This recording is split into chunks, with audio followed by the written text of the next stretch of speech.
Boo! Rubbish.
Hello and good day, ladies and gentlemen, boys and girls, children of all ages. How are we all doing? Thank you very much, Lana, and your community for coming over and raiding the channel. What a coincidence. We're going to be speaking to Lana today.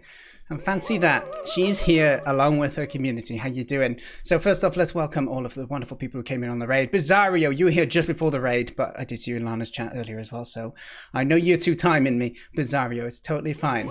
We have Creative Steve in. How you doing? We have Pennant. We have Sorota Cyclist. Hello, hello. We have Set Liaka. 92, we have Coinmonger, we have Lana herself, we have Ori Concepts Art, Cybertext 5, Geo3D, Scribet, we have Slater USA, Stochastic Guy, One Learner, and I think I've caught up. Sparky108, how you doing? Welcome along. Thanks for coming on the raid as well. Voice of Grog, I've not seen you in ages. How is Florida, good sir? Lovely to see you. The elephant is spewing out my old logo. So I used to have a logo that was just like a coin, I guess, with my Honest and Games on it. But then I rebranded to be the actual elephant itself. So, oh, Alicia Griffin's in chat as well. How nice. Lovely to have so many people here. How you doing, Alex Tengu as well? Good to have you here. See Strachen as well. If that's how it's pronounced. It could take a while. Sisyphos, how you doing? Welcome along. 6 p.m. in the UK. Yeah, it's been a bit rainy here at the moment. We had a good few weeks of sunshine, and then we've got a week of kind of overcast and showers and stuff at the moment. But I mean, I'd rather it be too cool than too hot anyway myself. Azinthia, hello, how you doing? And Flippo, the beautiful Flippo. It's always good to have you here, good sir. So, welcome along. I am very much appreciative of everyone coming along on the raid, and of course, for people dropping the raid message in chat and being social in a different Twitch chat. It's appreciated. Okay, so I'm first going to give a bit of an introduction to what this stream is, because I am, since the last month, I guess, I've been doing, on Mondays, we either do an interview with someone on Twitch, a game developer on Twitch who has published a game. So a couple of weeks ago, we did Games with James, who just recently released Kaboom and the Tomb of Doom onto Steam. We had a great chat with him. Last week we spoke to Krasenstein, who has his game Chronicle Unit 8, which we had a good chat and then played the game on stream. And this week I'm very pleased to say that we've got Lana Lux, one of the proper game devs we represent on Twitch. It's great to see such growth in her channel and representing game developers on Twitch. We're going to be having a chat with Lana and checking out a game that's released quite a while ago with Lana now. In fact, I did message her around 2 years ago saying, hey, I'm looking to play games made by Twitch developers on stream. And she was like, oh, yeah, that'd be great. And then I got a job and then I got very busy. And so I messed that up a bit. But 2 years on, it's better late than never. And we're getting down with it now instead. But the idea is we do game dev interviews where we just get a chance to speak to the dev and learn a bit about the process or maybe how they got into game dev.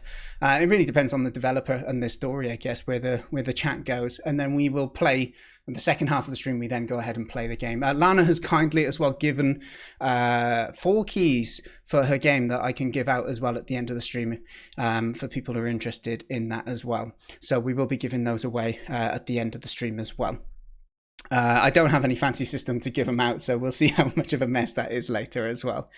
But and the idea is, Flippo, that I have been recording the VODs as well. So I don't want to call it a podcast because it's not, but the interviews have gone great just because I think that they're people that I've known on Twitch for a long while, but the nature of Twitch is you have one-way conversations all the time. So I'd go into James's chat and I'd talk, and then he'd come into mine. And I'd known James he's one of the main guys who got me into game dev from watching his tutorials on YouTube. But we never had an actual conversation, voice to voice, which is, it's not everyone's cup of tea, but it was really nice actually to be able to kind of break that barrier and have a good chat since we have a lot in common.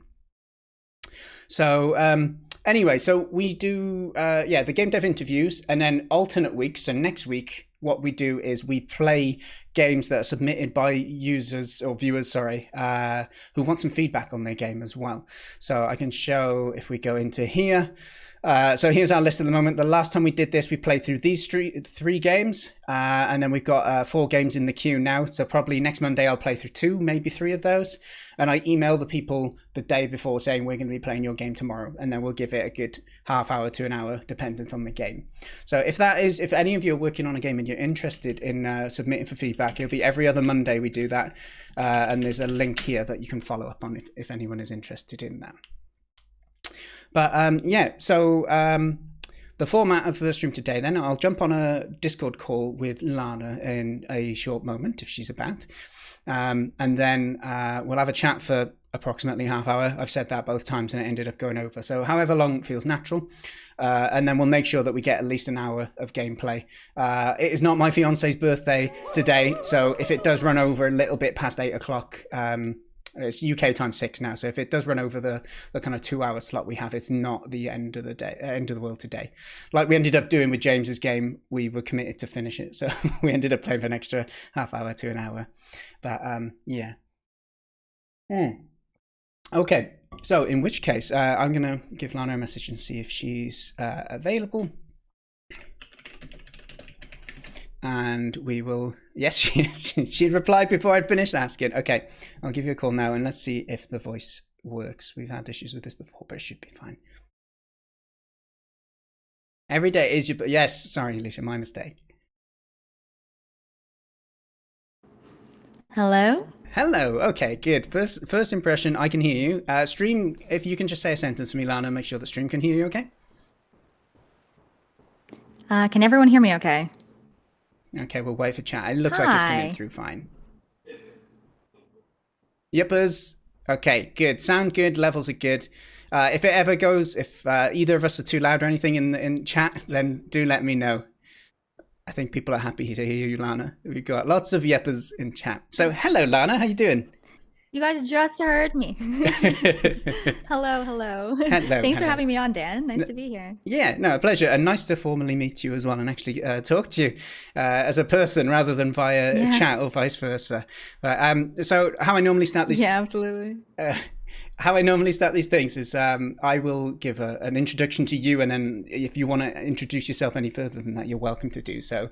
But just so streamer are aware of like how I know Lana, I guess, and my understanding of your story, and I'm sure there's a lot about your story that I don't know that we can ask some questions about throughout as well. So okay, going back, I started on Twitch back in August 2017, and there was a kind of small kind of community of game devs who are all kind of doing their own kind of indie development or learning game dev on Twitch and streaming it. And me, a budding guy trying to get into game dev, was really happy with this, and great to find a place where there's other people in a similar kind of situation. And Lana was one of the kind of group of game devs who's always been kind of growing and growing her community, and someone who works in Unity as well, based in Canada.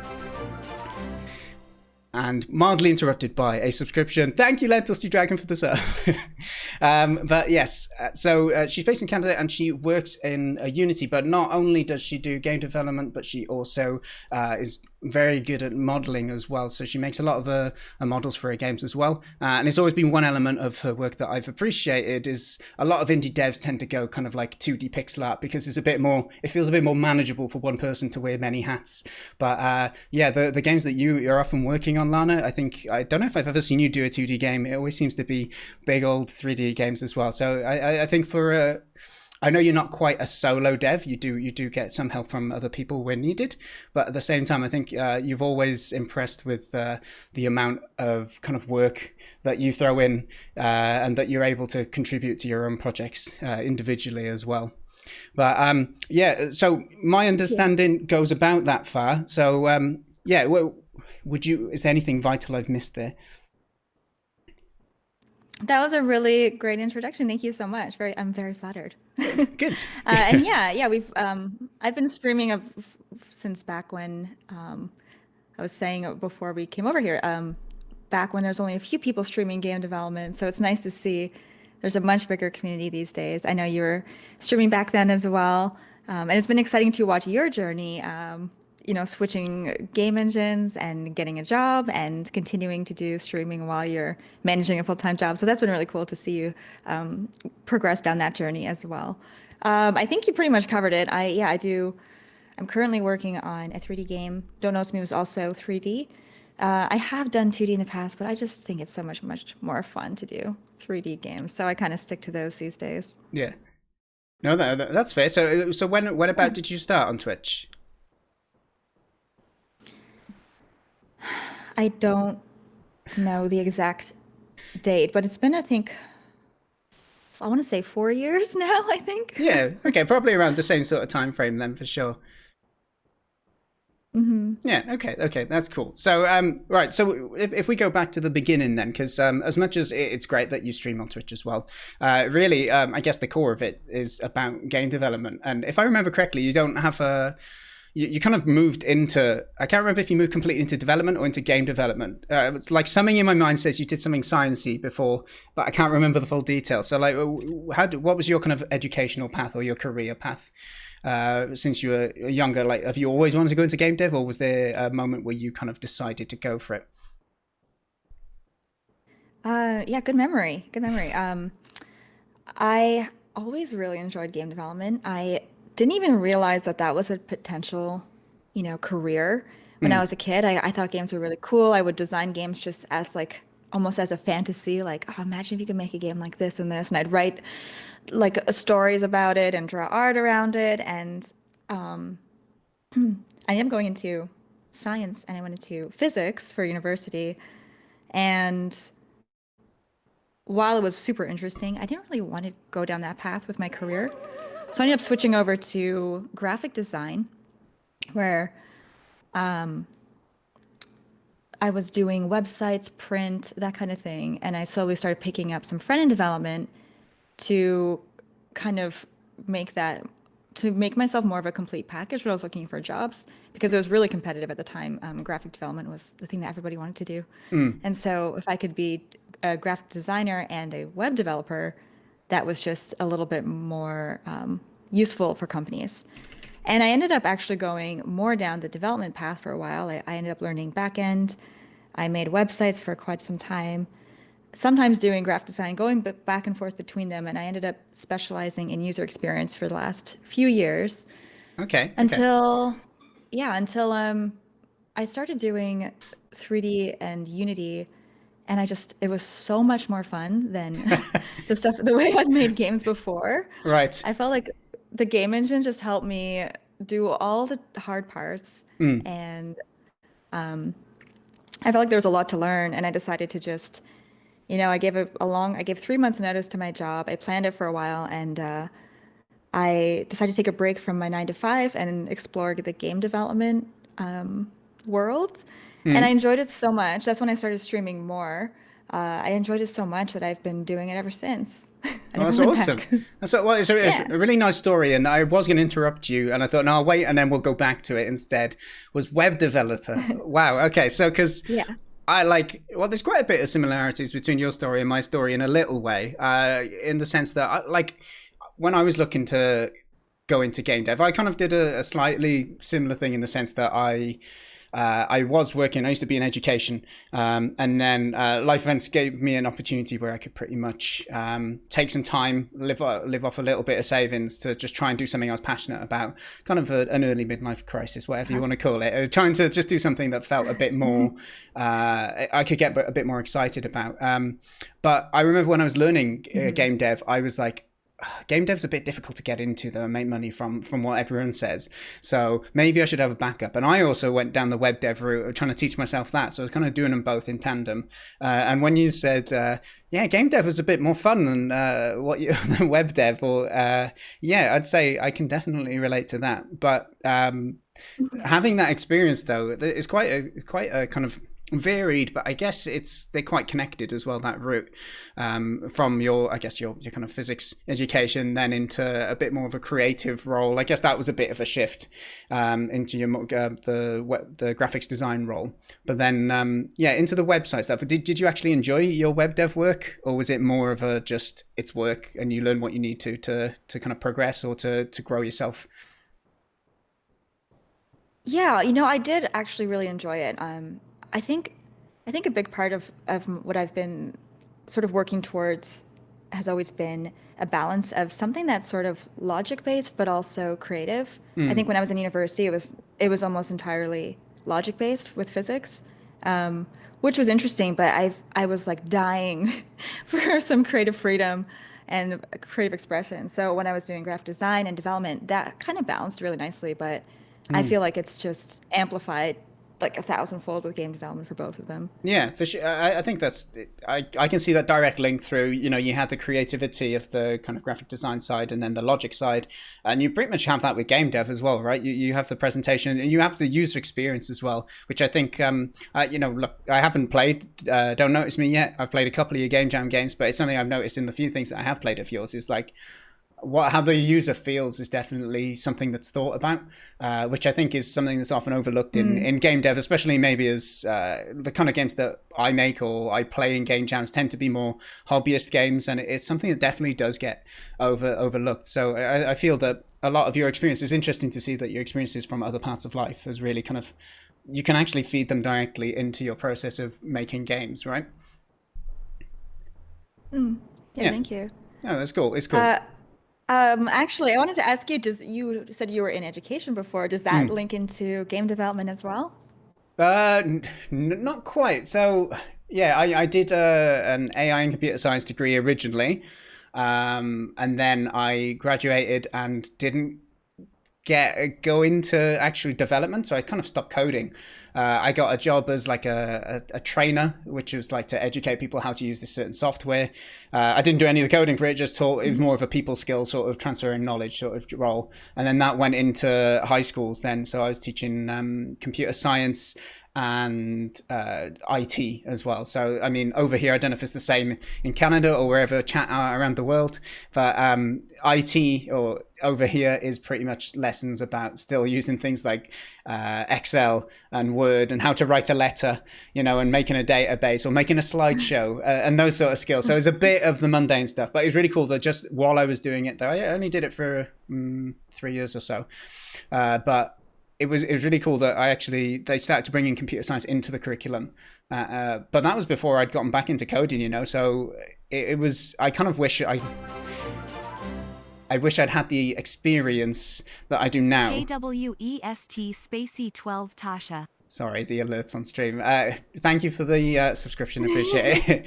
Yeah, but I kind of felt it would have been great if I had the experience that I have now, going to try and kind of teach people about it, because I think it could have been a bit more. I could have kind of shown a bit more of that direct link between learning the building blocks towards being able to do some of these like really aspired jobs. Because let's be fair, like game developers, it is a job that lots of people, kind of especially younger people, would aspire to, even if they don't quite understand what it entails. Yeah.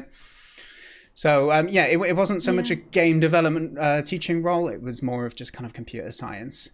But yeah, it's one of the reasons why I'm still quite keen to kind of transfer knowledge. It's something I'm quite passionate about, is helping and trying to teach people stuff that I know. I don't know if you can relate. I get stressed when I get stuck on a problem and I don't know the answer. Okay, I get worked up a little bit and I'm like, I've got to work through this, got to be positive. Whereas if someone asks me a question I know the answer to, it's just like, yes, I can talk all day about it, you know? I like being able to help is such a natural and very easy thing to do, I feel. So yeah, I'm looking to try and go and start, once now I'm getting to a point where I'm comfortable in Unreal Engine, to try and make some kind of entry-level tutorials and kind of build up on them for like YouTube. So there may still be a bit of that educational side of things coming along, but okay. So that's nice. I bet you're on. Go on. Sorry,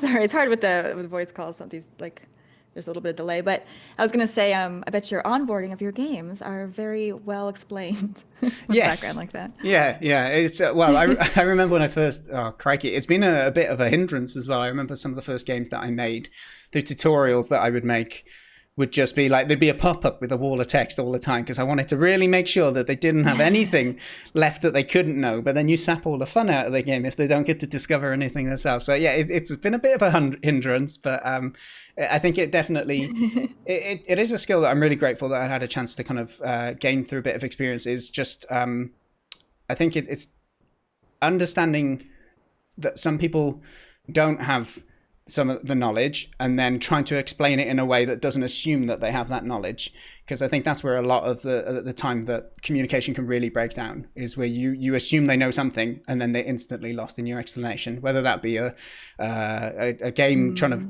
expecting too much of the player too soon, or whether it be a tutorial that uses all this jargon that is really throwing off newbies as well.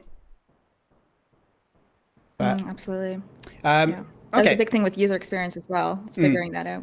Yeah. So with your UX stuff, that was based around like front end web stuff, was it, or? For the last few years, I was specifically working in the financial industry. I worked for a couple different banks. So one of them was designing the mobile app, doing the UX for that, and another one was for the bank's public-facing website. So, both of them are very, how do I put it? And a few other, pieces of work between that. Actually, I did the back end of a bank as well. So it was user very, experience back end. Is that, or do you mean just making the back end? Back end is the wrong word. What's the word I'm looking for? It's like when you log into your bank account and you start actually doing the banking. Yeah.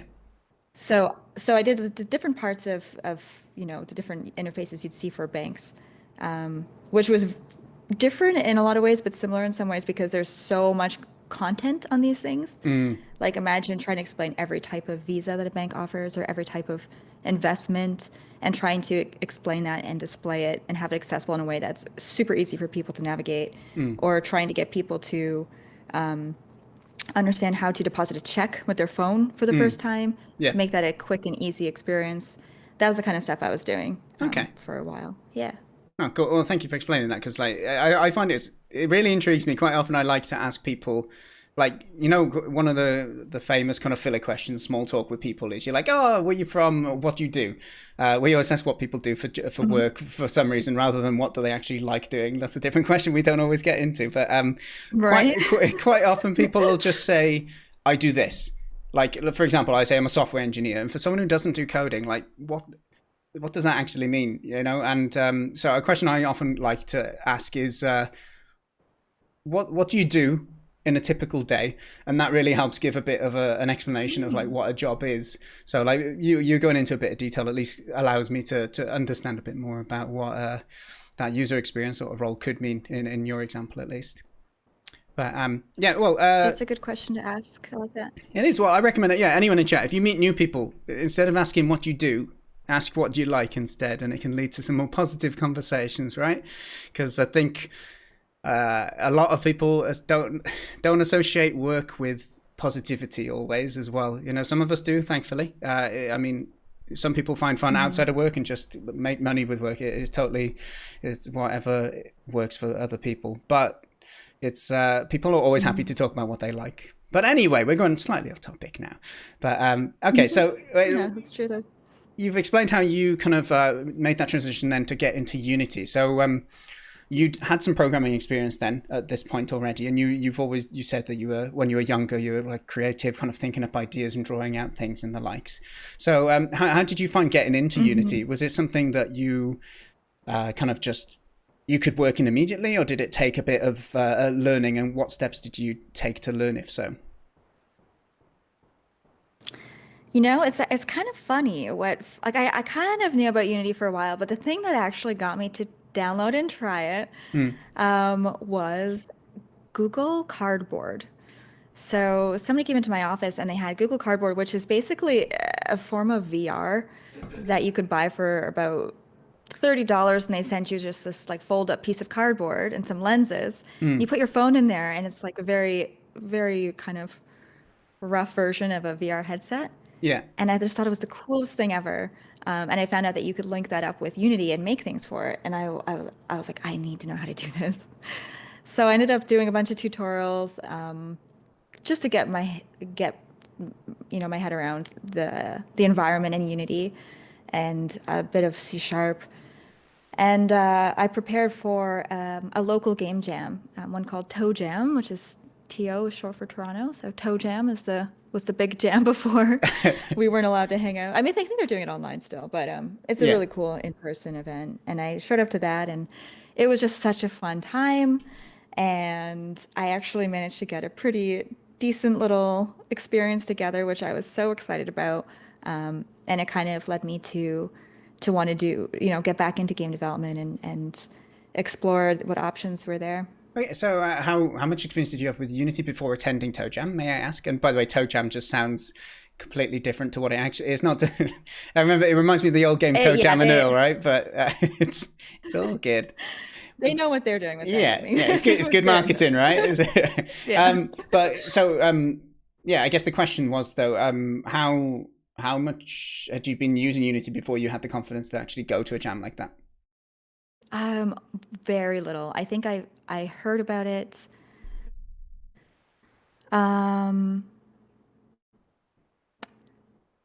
heard about the jam, or I knew about the jam, and I decided to take part in it about a month before it started, and I just decided to spend like pretty much all of my evenings and my weekends just absorbing as much as I could, and knowing that I was on a time limit made me like, I got to know more than this, or my weekend's going to be very unproductive.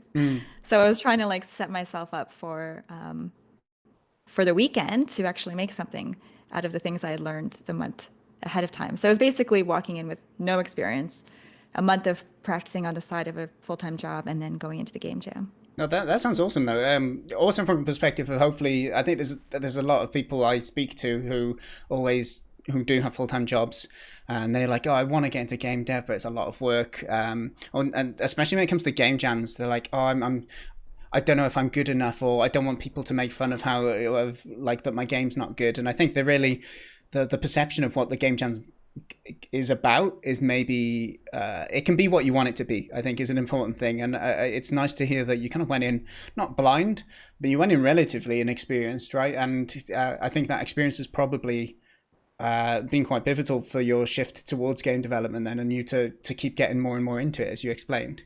So yeah, it's good to hear that you kind of, maybe not a complete like leap of faith, that might be dramatizing it a bit too much, but that you had the confidence to kind of get out your comfort zone, and you probably had a chance to meet some people there that was worthwhile as well. Is that right? Yeah, of course. Yeah, the gym was about, I think, 600 people on average.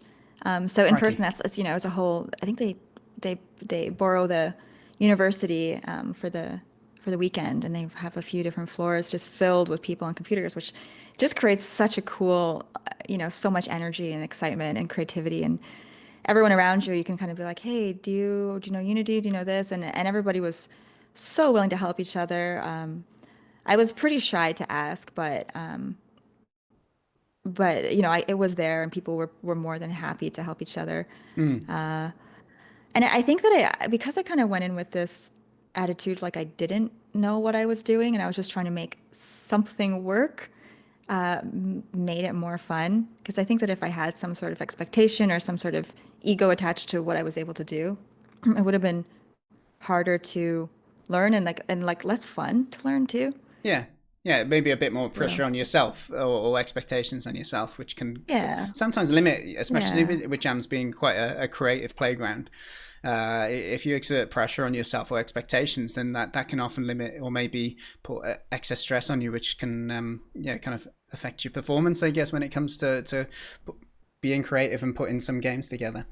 I think when you said that Yeah, there was like 600 or so people there. One, I thought, wow, that's great, that is so huge. But it's kind of in parallel to what we have or what I found, at least with Twitch, having as game dev kind of streamers, is it's really nice to know that there's other people who are doing what you're interested in. Because I think I'm not sure if you had the same based on your jobs and or your friend groups or whatever, but quite a lot of my friend groups growing up, like almost none of them were kind of into programming. There's a big group of my friends who aren't really into games even, and I often found, not that I was an odd one out, so to speak, but it can often feel like, especially if you're investing a lot of time in trying to bet yourself in this area, it's nice to know that there's other people doing the same thing, or there's a community of people who do find this interesting, and who can help you push yourself along a bit further, knowing that you're not kind of alone in this. And I can imagine going to a jam where there's 1,000 people there, all with the same kind of spark and energy and interest in games and the creative process, can definitely help you feel like you're not a minority, I guess, in that sense. Yes, no, I can relate a lot to the um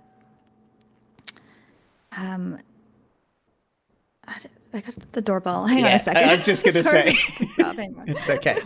We'll take this moment to catch up on chat. I was like, is she going to pretend that it didn't go off? I was like, how committed is she to this? I was thinking. Okay, so chat, we'll take a little moment to catch up. I do very much appreciate everyone chatting in chat. It's just, I know we're short on time, and for the sake of, there's a bit of delay between me and Lana as well. So if I try and say, oh, we're just going to catch up on chat, I don't want to interrupt too much.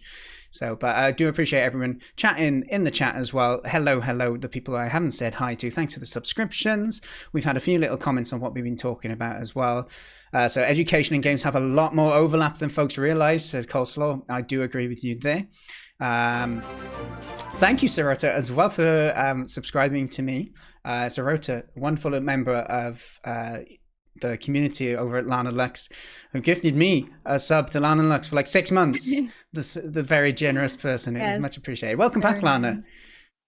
Thank you. It was just a little over. We're good. Okay, that's all good. That's all good. I guess we were just running off the back of your game jam experience, I guess. And I did want actually. Yes. Did you have anything else to say, or can I segue onto my other game jam question? I was just going to echo what you said, so go right ahead on to the next thing. That's all good. That's all good.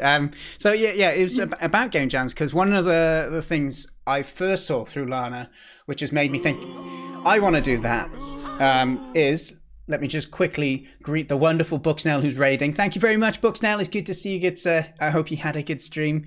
Feel free to let us know what you're up to in stream. Hello there to Spacey. Now, hello, Bucksnell as well. Appreciate it. Okay, so I was just saying, one of the things that I kind of first saw through Lana, which made me feel like inspired and think, crikey, we should be doing this more, or there should be more of a focus on this, was I know you took part in a game jam which was to do with a charity for children, if I remember, hospitalized children, and the idea was that they would design games, and then the game jam was that the teams would be given the kind of designs made by the kids, and the teams would then make those games, so the kids could see their ideas kind of come to life.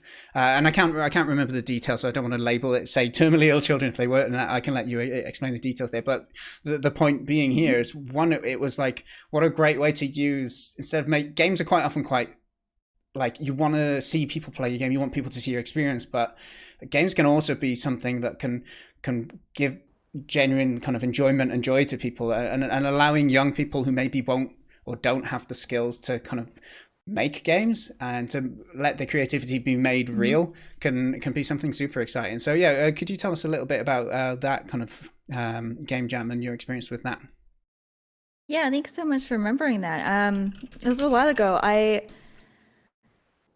had such a great experience taking part in game jams that I wanted to host a game jam, and I thought that would be a really nice. Actually, I went and volunteered at this skate park where you could help teach kids with cancer how to skateboard, and it was such a huge deal because a lot of the kids are kind of stuck in the hospital, and they don't get a chance to get out and be active, but they set it up in a way where the doctors were really involved, and they helped them make sure that they were safe and comfortable and healthy on this, excursion.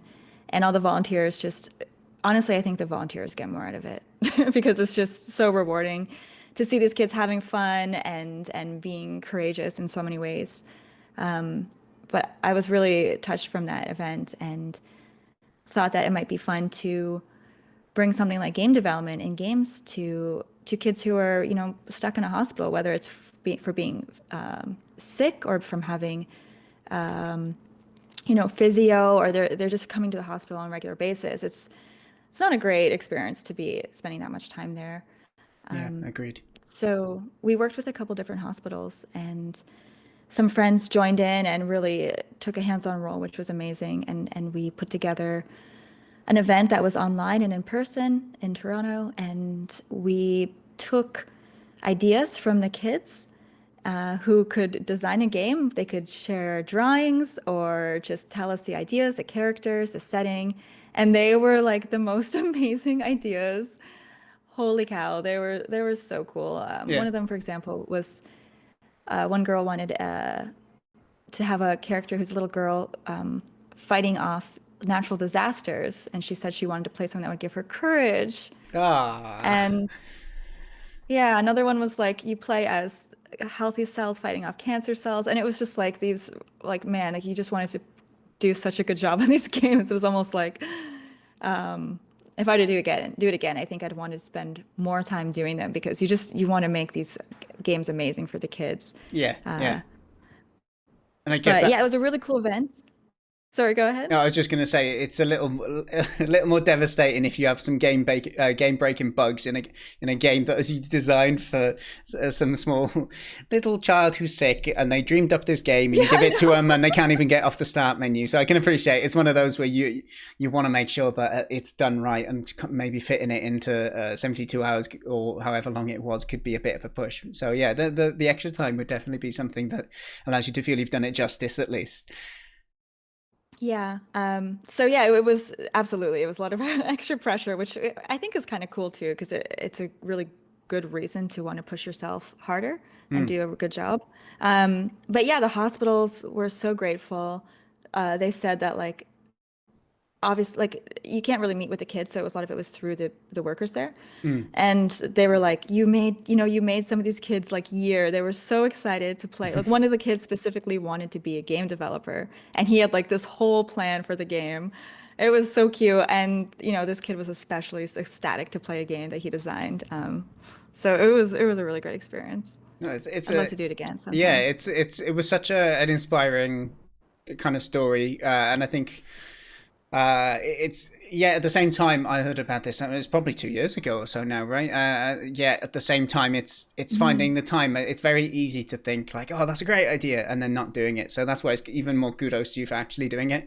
And yeah, Thanks. I've also said myself that like I should do that, and so yeah, if there's any opportunity in the future, or if you ever want to try and coordinate something together, I'd be happy to talk about it further because I think it's a lovely idea, even if it's not a one-off event, whether it's just like once a month, you do something. There's different formats it could work, but I think trying to use game dev as a positive thing. I think we need more stories like that, not just for to feel good for ourselves, of course, but more for I guess game development doesn't always have that best image from the outside or from people who maybe don't understand it, or maybe people who maybe games Hmm. weren't so much of their generation. It's easy to have this negative view of games are a waste of time. They don't go out, kids don't go outside anymore, or they just shoot at each other. All the negative connotations that are normally associated with game dev. So it's really nice to have these positive stories.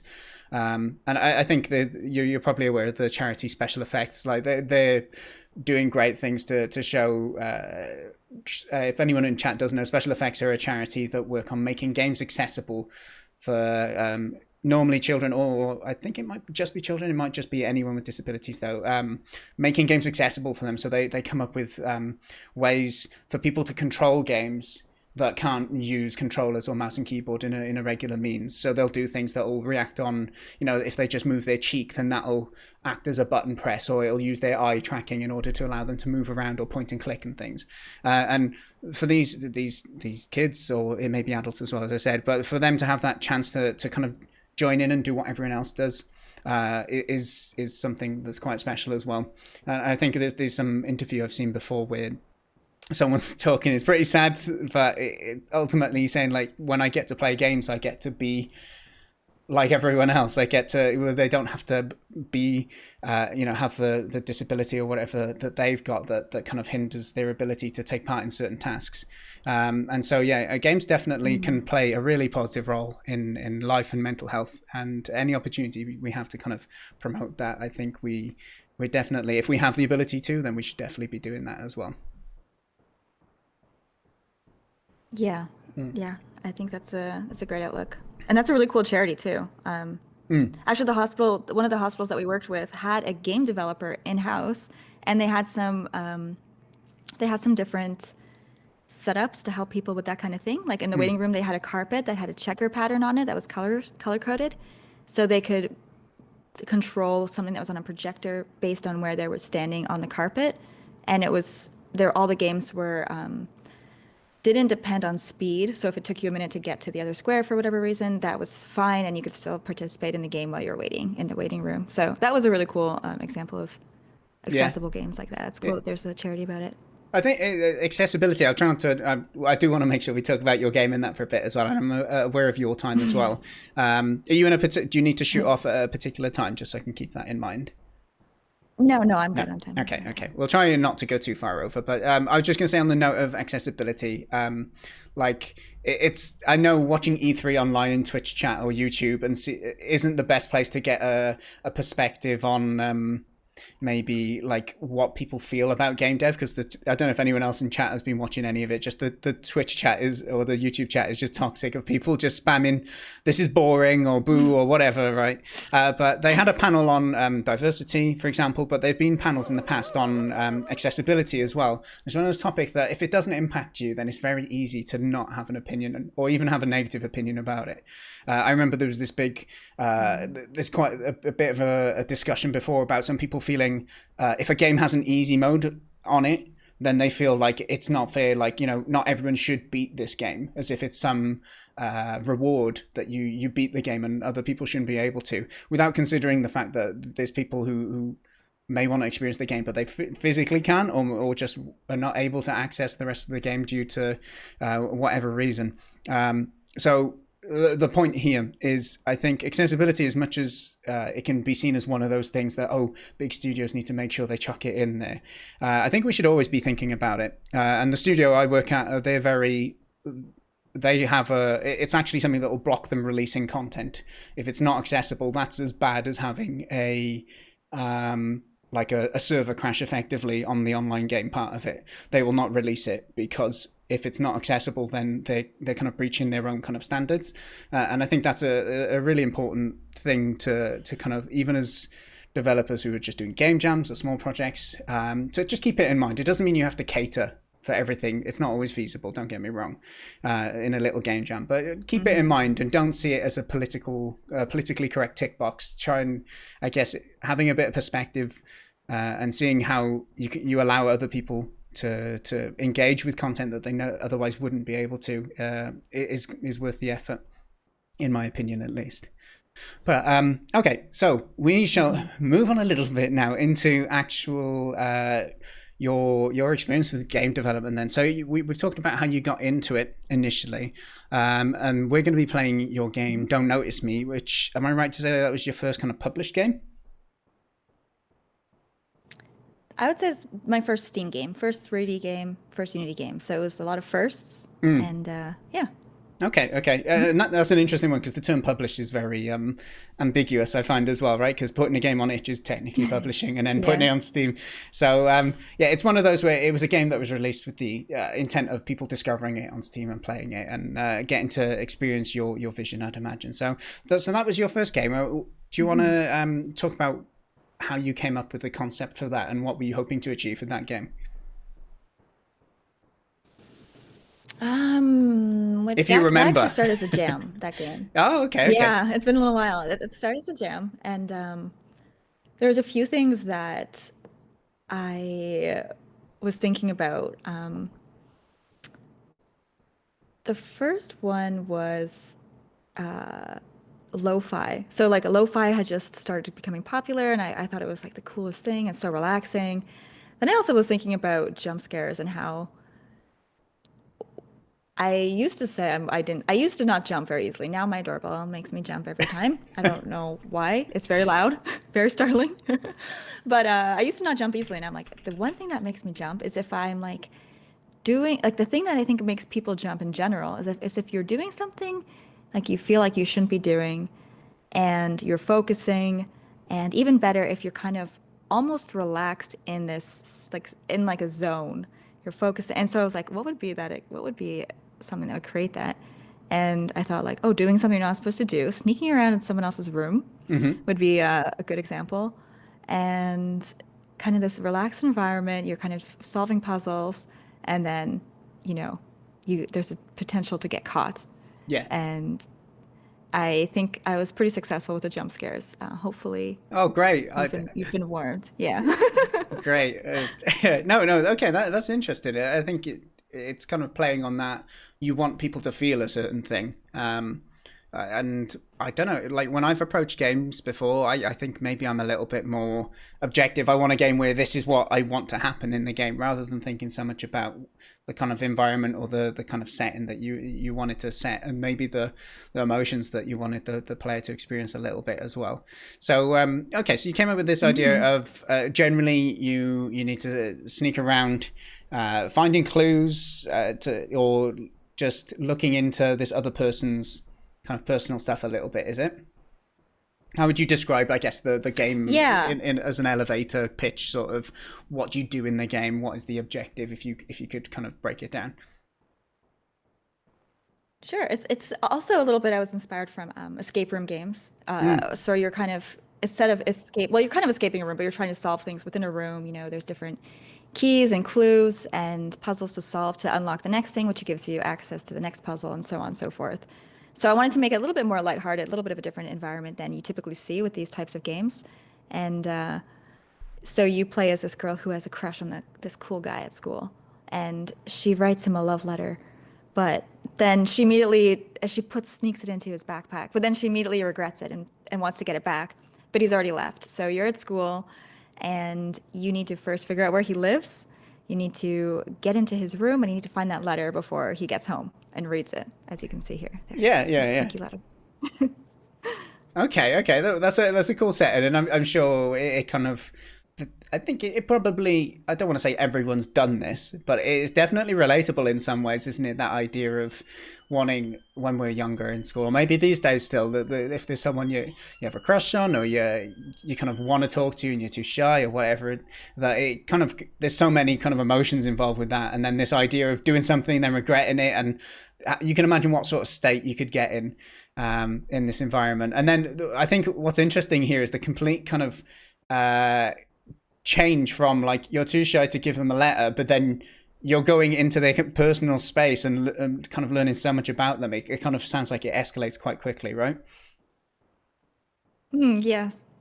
Okay. Yeah, definitely. And in terms of gameplay, is it kind of is it kind of point and click sort of to investigate around, or do you walk around WSAD as well? It's a walk around WSAT. It's a first person, but kind of point and click in that sort of 3D space. Yeah, yeah. Okay, that sounds pretty cool. So, how long did it take you to put this game together? So it started as a game jam. It says it was released back in 2018 now. So yeah, what was the sort of life cycle of that game for you? The idea was first to just take a weekend and do this for fun over a weekend. But I showed up to the jam and they had the seating wrong, so they had me placed at a computer that was already there. And I wanted to use my laptop, which had all my software and everything on it. So, and then it was at this university where the computers were fixed to the desk. So I didn't have space for my computer. So I had to go somewhere else. And just the setup was the environment didn't work out. So I went home and I was like, started working on it and thought, maybe I should just spend a little bit more time since I'm not actually at the jam. I kind of like this idea. I'd like to spend longer on it. And I made a very simple version. I put it in front of some friends of mine. And they kept asking, like, well, what's the story? Like, whose room is this? Why am I doing this? And they kept giving me feedback. I'm like, oh, they want to know more. Okay, let's put more in. So I kept kind of fleshing it out until people were feeling like it was enough that they had of information. The stories or the puzzles were different from each other and fun and interesting and randomized. And overall, it took 10 months before I released it. That's quite short for a kind of a whole game, though. To be fair, I think people often underestimate how long it can take to put out a game. And when I was talking to Games Plus James a couple of weeks ago, like I think he started saying like his plan initially was to make a game in a month, and then to try and ship it. And then once he got to that point, it was like, okay, well, we want to actually. I don't know actually if he planned to ship it initially, but then he enjoyed his idea. He thought, actually, let's go ahead and extend this. And he ended up saying, we'll give ourselves 6 months. And then it ended up taking 18 months. It's one of those things, the classic saying of like you do the 90% of the kind of game in 10% of the whole project time. It's a lot of little kind of steps towards the end that maybe a lot of the unseen work that can sometimes take the longest time. But I guess maybe with your game, it's quite environment heavy, right? Building an environment that kind of feeds into these puzzles and the story. So I guess with you, where was a lot of your time spent on that kind of game development process? Did you design everything out beforehand and then make it, or was it kind of a bit more of a dynamic, fluid process where you would make something and then kind of work out where you're going as you went along? Yeah, more of the latter. So I would say it probably took me a month to make the basic game, which took place in just the room, and it had a lot of had a lot of the puzzles in there, the mechanics at least. But then as people played it, it just felt really short. So I'm like, okay, let's add more of the house to explore. People want more. So, and let's change up the puzzles a bit because it's a bit like number based. Let's add colors and symbols and that kind of thing. Yeah. And I'm like, okay, it still doesn't feel like enough. Like I'm going to add the backyard, and then I added the school. So like I just kept adding to it until it felt more full and like a complete game that had a beginning and an end. And honestly, I think this is part of the user experience background where putting it in front of people was the biggest test for me. Like I would have if I didn't do that, I probably would have put it out in a month and been like, okay, here's a little simple jam game pretty much.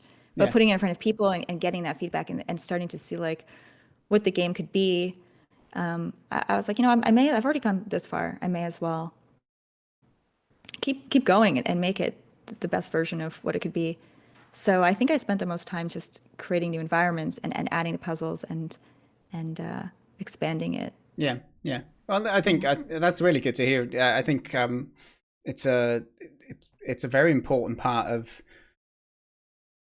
if you want people to enjoy your game, then getting perspective is really important, because I feel if you're the only dev, or if you're just a developer on the game, you are so biased in your experience that you can't experience it through like new eyes. No matter how much you want to pretend you're new at the game, you have so much inside knowledge about it.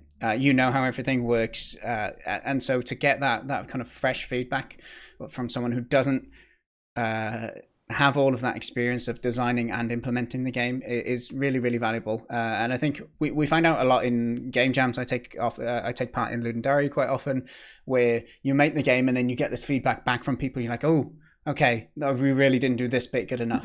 But in a game jam, you don't always have to react to that. But if you're looking to make a larger game, then I definitely think it's something that's important. And I'm going to also plug my own feedback session at this point, where if you are making a game in chat and you do want feedback during the development process, since we are just talking about how important it is, do feel free to submit it, and I will give honest feedback to it. I am not worried about hurting people's feelings. I'm respectful, but I will give an honest view of like what I feel. What kind of experience I'm having with the game, which bits are making me not want to keep playing, and which bits are making me more curious and that I do enjoy as well. So yeah, do feel free to submit that, and we'll play it on stream in the future as well if you're interested. But okay, so living up to your name. Yeah. Well, I do try. I often there's another word people used to describe my attitude sometimes, which is a four-letter word that starts with D. Well, I just say I'm just being honest, but people don't always like it. So it's, but I'm genuinely not. There's no ill intention. I'm not taking any satisfaction in trying to say, oh, this isn't good, because that's not my intent. My intent is trying to just objectively look at a game and try and share some of my experiences as well. And also, one of the things I really love about playing other people's games, especially like in bigger game jams, is you just see so many cool ideas. You just like, there's so many different ways to be creative that I haven't thought of. And I think that's something that can be really inspirational sometimes, especially when you see these really simple ideas done really well, and you're like, damn, why didn't I think of that? And I think it's really, really common that I have that sort of feeling. So I love playing other people's games for that reason too. Cool.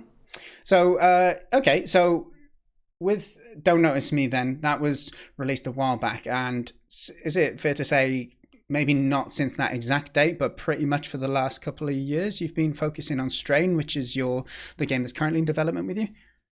Yeah, that's right. Okay, cool. So when did Strain start, and where was it born, so to speak, the idea? Sure. So after Don't Notice Me, I got so much more feedback after releasing it to a bigger audience. And I was very lucky to have a few YouTubers play it, and watching them play and seeing people, a recording of somebody playing your game, especially people who basically play games for a living, right? Yeah. Watching that, I feel it gives you so much feedback. And because it was a game that I spent so much time learning on, it felt like overwhelming to try to make all the changes I wanted or continue working on something very similar. Yeah. I wanted a new project, but I wanted to learn from the things I had done. So I actually started making a game, trying to take a lot of lessons into account, trying to make something kind of similar with the puzzles and such. But then when COVID hit, it just, the only thing on my mind was like some sort of apocalyptic setting. Like, everybody was asking like, what's going on? How bad is this? What's going to happen? How long are we going to be in lockdown? What's going on with all the toilet paper being gone? And yes. And so I kind of converted the game I was working on, which I basically converted it over to a survival in an apocalyptic city, kind of inspired from the events from COVID. And so I was able to reuse a lot of the code. I was able to reuse some of the assets. And again, I started off trying to make something simple, but as I'm working on it, there's more and more I want to include to make it a full proper game that that I envisioned from the start. Yeah. Well, I think making something that people can relate to. Maybe when this all started, you didn't think it was still going to be lasting as long as it is. But I guess, yeah, I think it's something that we can all kind of relate to. And I think there's probably everyone has had some thoughts about this whole situation that the world has been in the last year and a half about, how is it going to affect us? What if it gets worse? And I think maybe it's not so much of a positive thing, of course, but it's always good that you can have an audience that can kind of relate maybe to the scenario in your game, and it's definitely will spark some curiosity, right? I think people like playing experiences that they don't have to go through themselves, but it's not that far away from a reality sometimes as well. So okay, so I've seen you developing this live on stream as well, and oh yeah, I haven't even officially plugged Lana's channel and stuff at the moment, so do make sure. I'm sure most of you here are from Lana's channel already, but if you're not aware of Lana, you can catch her on Twitch on Lana_Lux, and she is WTF Lana Lux with no underscores or anything for her Twitter handle if you do want to give her a follow, or if you want to keep up to date with updates on the game and stuff. And it's lux.games as well for her website. But yeah, I've seen you developing this on stream, and it's been in progress now for quite a while. And I think when I asked you last when I was in stream that you said that there's no kind of release date at the moment. It's more of you're working on it, and when you get closer to that endpoint, that's where you're going to be coming towards working out when you want to be finished with it. So I guess what's your kind of perspective on making this game in terms of trying to release it? Do you feel pressure to kind of finish it, or do you feel like this is something that you're still motivated and happy to work on until it feels like you've done it justice? I'd say a little bit of both. I definitely want to see it finished. I want to see it. I want to see people playing it, but I also want to see people enjoying it when they play it, and that's kind of more important to me than the timeline. It can be difficult sometimes to like stay motivated on such a game, for the same game for such a long time, but I'm constantly learning things, and the different elements of the game are really fun to work on, and the idea that it's going to have the things I want it to have, and it's going to, and like, how do I put it? I don't want to just release it because I think it's done. I want to release it because it feels like a good game that people are enjoying when they're testing it, and it's done, not just the time is up.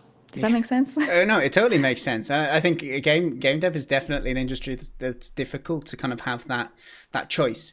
It comes from two alternative perspectives to yours. Maybe you have people who are indie devs who are getting zero money until they try and release a game, and then that's how they get paid. So the longer they take to make it, the less per hour you're getting, I guess, based on how much it sells, right? So that's perspective one. And then you have perspective two, which is game development studios, and we all are probably familiar with the CD Projekt Red and the Cyberpunk thing and the pressure to get a game out, and it all looked great that they were delaying it initially because it's like, yeah, we put the health of the team priority, and then it ends up still getting pushed maybe out the door a bit too early.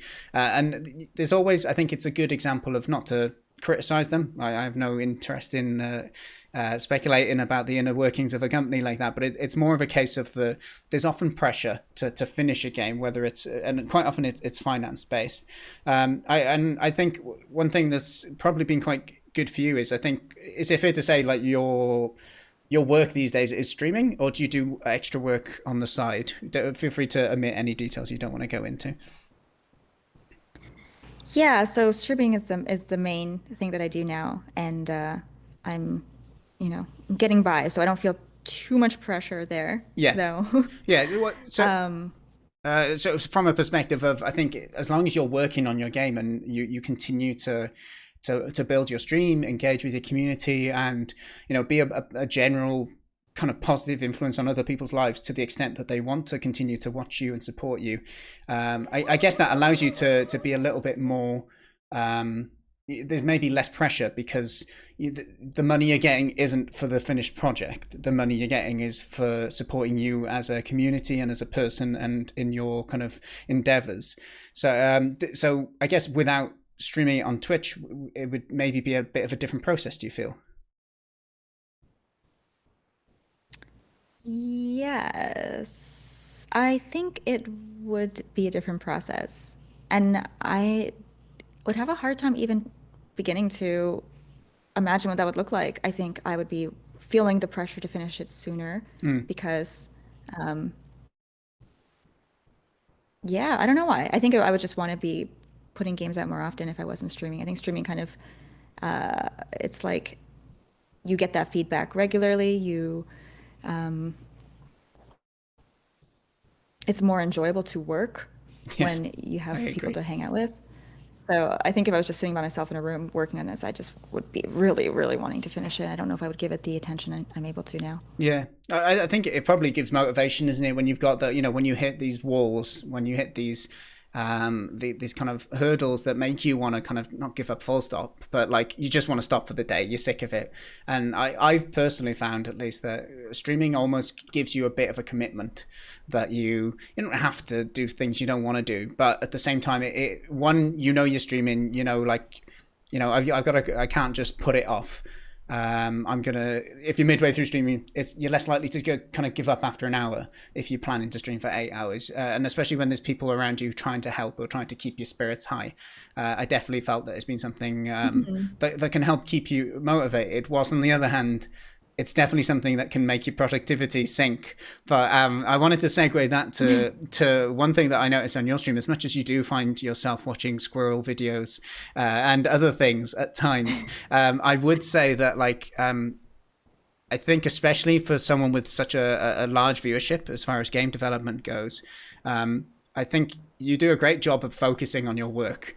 I think quite often it's you're very engaging with your community as well. I hope this doesn't get taken the wrong way, but I think you're very much you're driven by your work, and the conversation comes alongside that. Whereas it's very easy when you've got a lot of people viewing, a lot of people interested in what you're doing, for it to be a chat, and I'll just do a bit of work on the side. So yeah, that's definitely one aspect I think is good, and it is why sometimes that I could have your stream on the side while I'm doing something, because sometimes you are just in that focus mode and having a chat amongst yourselves, and then you'll check every now and then and have a chat to people, and I think that makes a really nice kind of environment for people. But it also means that at least you're not hindering your game development through streaming it as well, in terms of the productivity. Yeah, thanks. No, so Yeah, okay, for sure. And I always kind of look at it as like it keeps me streaming longer, even if I'm less productive per minute. So I think that yes, that's good too. yeah, and it's I mean the chance to meet people is also a big incentive for me personally, because the people I've met have either kind of helped me directly in chat, if I've been stuck, or sharing knowledge, or I've ended up making friends from this.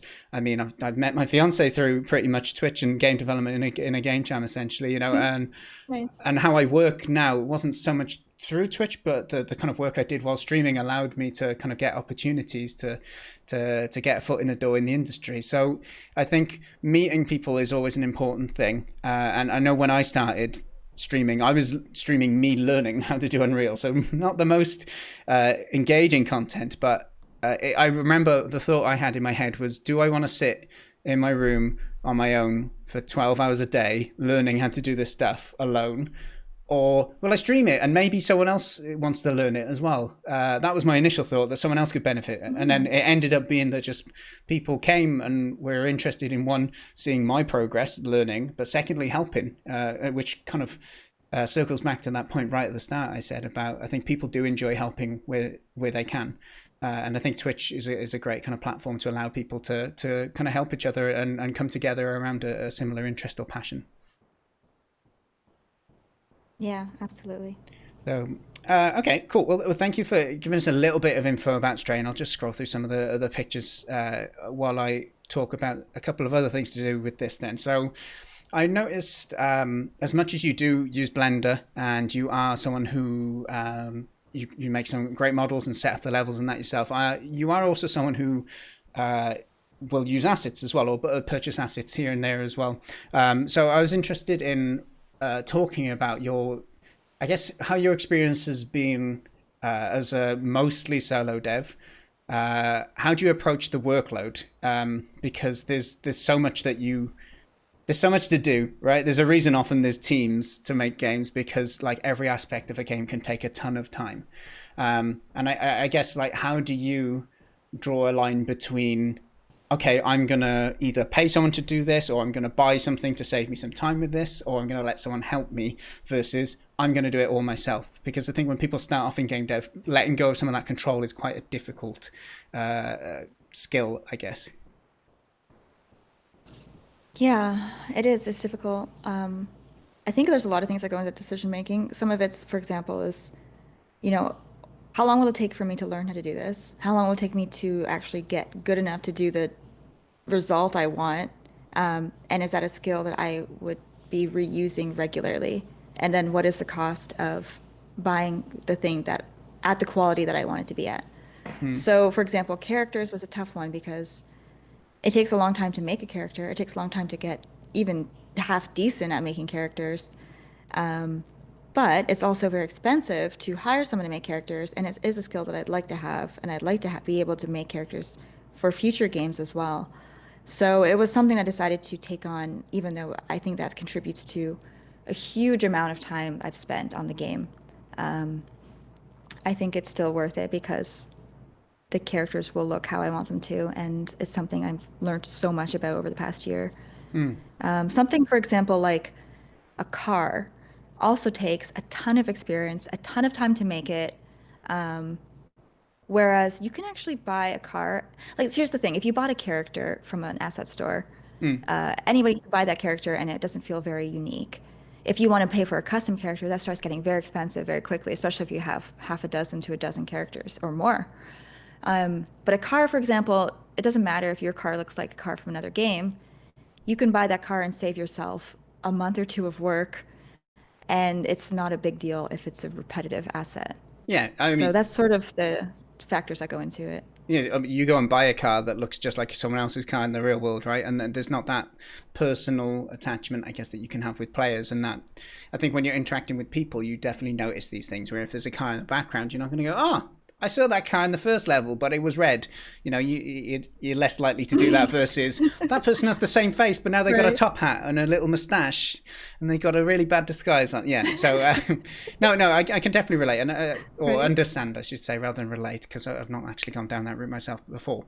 But I think seeing you do some of the character stuff on stream as well is really interesting. Like painting it and making it look like you want it to, and seeing that whole process, I think, is interesting. But I can see where you're coming from with the one, you've learned so much, but how many games have characters in it as well? So I think when you're making this decision, maybe an influence can be, you know, how reusable is this? Is this a skill that's going to benefit me in future endeavors as well? Because that can definitely be a factor in whether or not you want to just get a quick buy it sort of win, or whether or not you want to invest the time now and save yourself money and effort in the future as well. But okay, so you've done really good taking on that skill, at least. And I think from what I've seen on Strain, it's looking like it's coming along really well.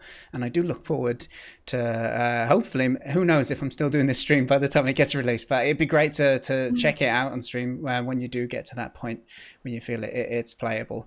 But yeah, if anyone wants to find out more about it, you can get some information. There's a link in chat for you then. Okay, so Thank you. I guess what comes next then is, as we come to a conclusion to this, thank you so much for your time, would be to talk about your future plans. I know Strain is very much part of that, but do you see this as is this kind of like your career now? Do you have much of a long-term plan, or do you kind of live in the here and now and just take it as it comes? There are some things I'd like to do in the long term.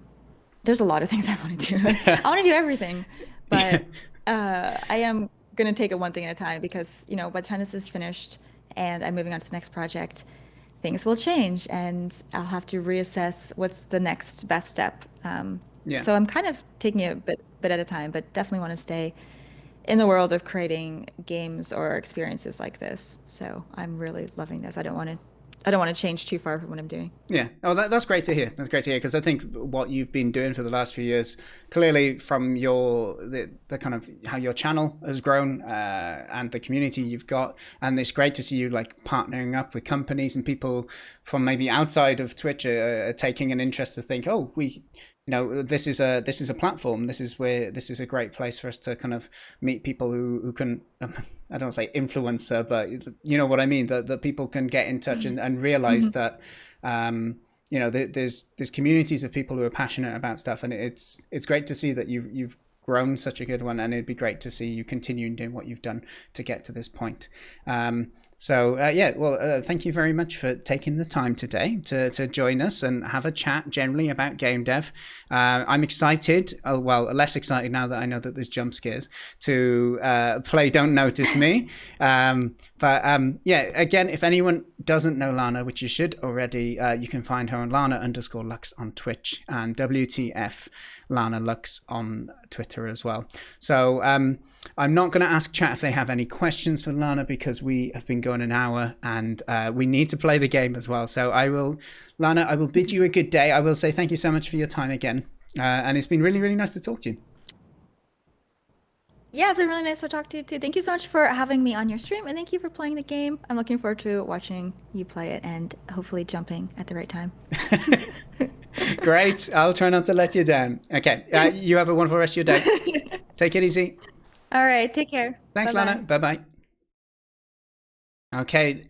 Lana Lux, everybody. Thank you so much for all of her community members, for one, coming over on the raid, but secondly, so many of you have hung about and chatted in chat as well. It's been really, really nice to have people chatting. I know I've been ignoring chat, but for the sake of flow of conversation and possibly for uploading this as a VOD or to YouTube or anything like that in the future, if I wanted to do that, it can be a bit more stop and start if I'm constantly referring to chat, but I do very much appreciate the engagement in the chat and people hanging about. And as I've said already, thank you for Lana for giving her time and ending her stream early to come over to here and have this chat as well.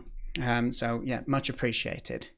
Lily Bite, how are you doing? A long time. I will catch up with chat and then I'm going to take a very quick break and then we will get to play the game afterwards. So let me just, I'm not going to scroll all the way through chat. Do feel free to repeat and tag me by name if you want to get my attention, if you had any questions that I may have missed or whatever. But I will try and just skim through chat and respond to a few things now as well. So yeah, if you like listening to Lana and want to hear more, The Artifacts does a Jammers podcast. Where he talks all things game jams. I've been on one of them. Lana's been on one of them as well. You're welcome to check that out. He's dropped a link in the chat. Brainoid Games, it's a pleasure to see you. We have Lilybite pretending she's never been here before. How dare you? How dare you? Coleslaw, I will not jump. I'm a man of steel. Don't let my tiny dainty hands mislead you. I am the burliest manly man of steel. Svetliaka, I believe, were you one of the voices possibly in Lana's last Legendary game that I played? I appreciate you being in chat and letting Lana answer, and also you answered someone about the mayor question that got raised as well. Very much appreciate that. It was good of you. Where do I get an elephant? You don't buy elephants.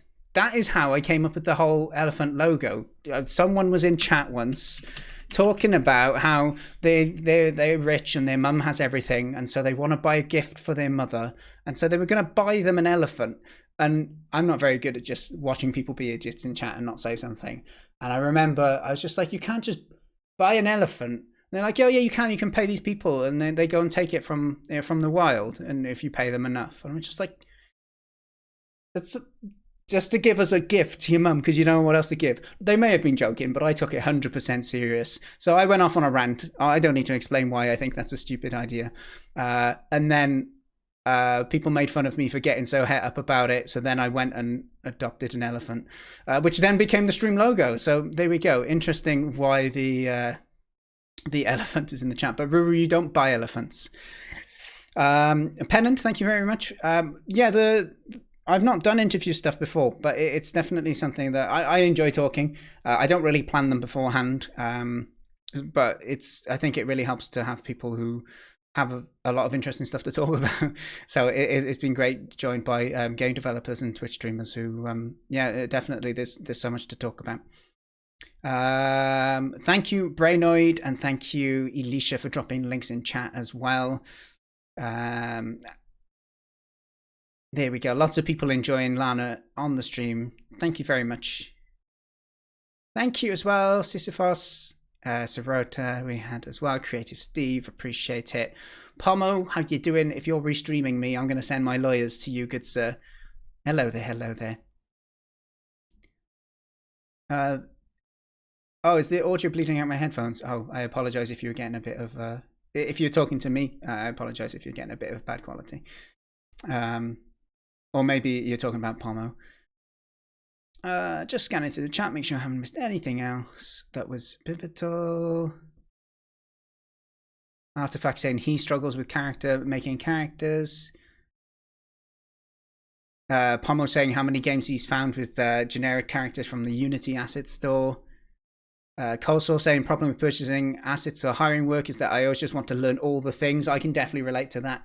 But I think it depends what your objective is. If your objective is to learn and just be creative, then do it. But if you're trying to get something done by a date for an objective reason, then that's where looking around can be helpful to see where you can cut corners.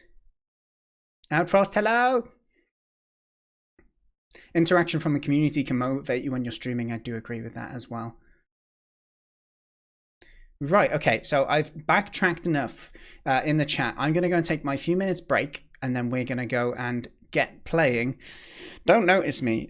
We will be giving away some keys as well, as I said. I need to... Can I ask a moderator / Elisha, if you're free? Can you find an easy way for me to do a giveaway for some keys, rather than me manually tracking it in some bloody Excel sheet or something like I was going to do?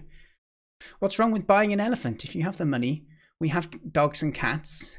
My argument there, CS, would be that dogs and cats are bred domestically, whereas if you're buying an elephant and by poaching it from the wild and stealing it from its parents in a very intelligent species that is known for mourning when when elephants in their family die and stuff, I feel it's a little less well, my moral compass wavers a little bit there, but we can have our own opinions on it.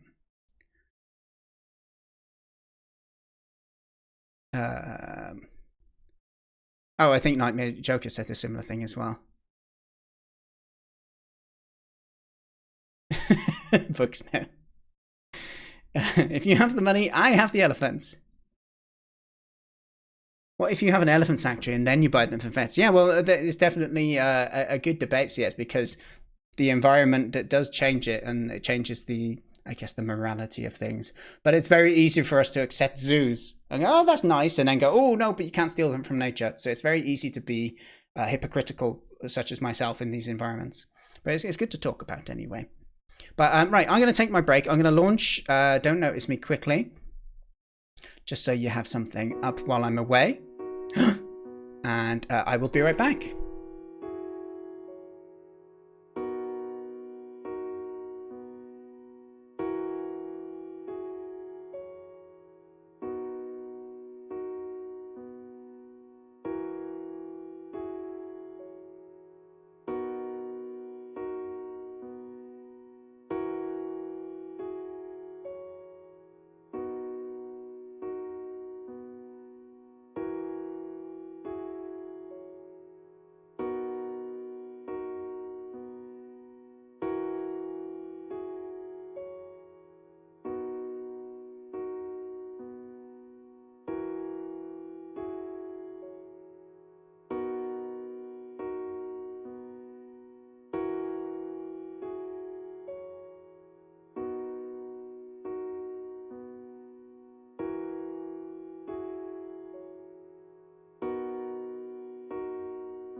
Hello, hello.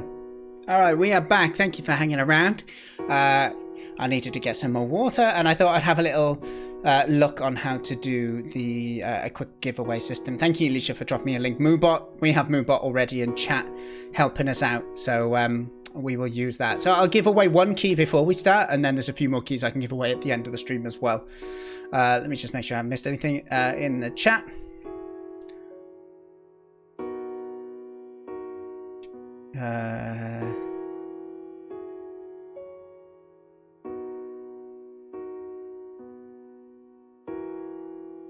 Oh, Will wrote this song. Yeah, I hear Will's name coming up in your chat quite often. He started streaming, a musician, from what I understand. Feel free to drop a link to his channel if you want, if he's someone you would recommend.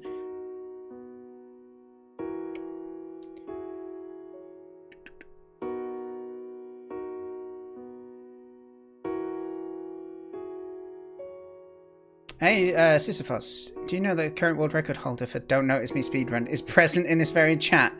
I mean, are you drawing attention to yourself, or is this someone else? It could be you. It could be you. All right, so I haven't done this giveaway thing before, so let's see if it works. If you're interested in getting a copy of Don't Notice Me, you are able to... Uh-oh, did I just lock it? Okay, no, I think it's open now. Okay, it's open. You do the following. If you want to win a copy of Don't Notice Me, if you just put hashtag giveaway in the chat, then it will choose one person at the end of it, and then I will make sure that you get a copy of a Steam key, essentially, there for redemption afterwards. So do feel free to take part. We'll leave this up while we just have a look on at the start bit of the stream, of the game, sorry, and then we will go ahead and draw a winner afterwards. Thank you. Okay, so we got 6 entries so far. Lovely. Okay, so let's see first impressions of this game. One, I really like the art style as well, from looking at the pictures in the video that we saw on the Steam page as well. It's a really cool style that it's got. Let's see if we have much settings in here that we need to really play around with. No, I think we're fine with all of these as well. Let's go back to game. That's totally fine. Well, I like this panning camera as well as the title screen. Sets the environment. Okay, so I will lock it when we get to 10 people. So we need one more person to go for the giveaway. And when we get to 10, I will draw one of them then. Let's get started on this then. Okay, new game. So I've got to be the character, right? I've got a crush on that guy who walks really, really coolly that we saw earlier.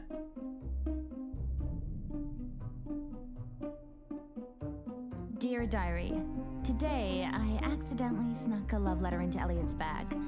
A brief slip in my sanity. It may have divulged a few too many details about the way I feel.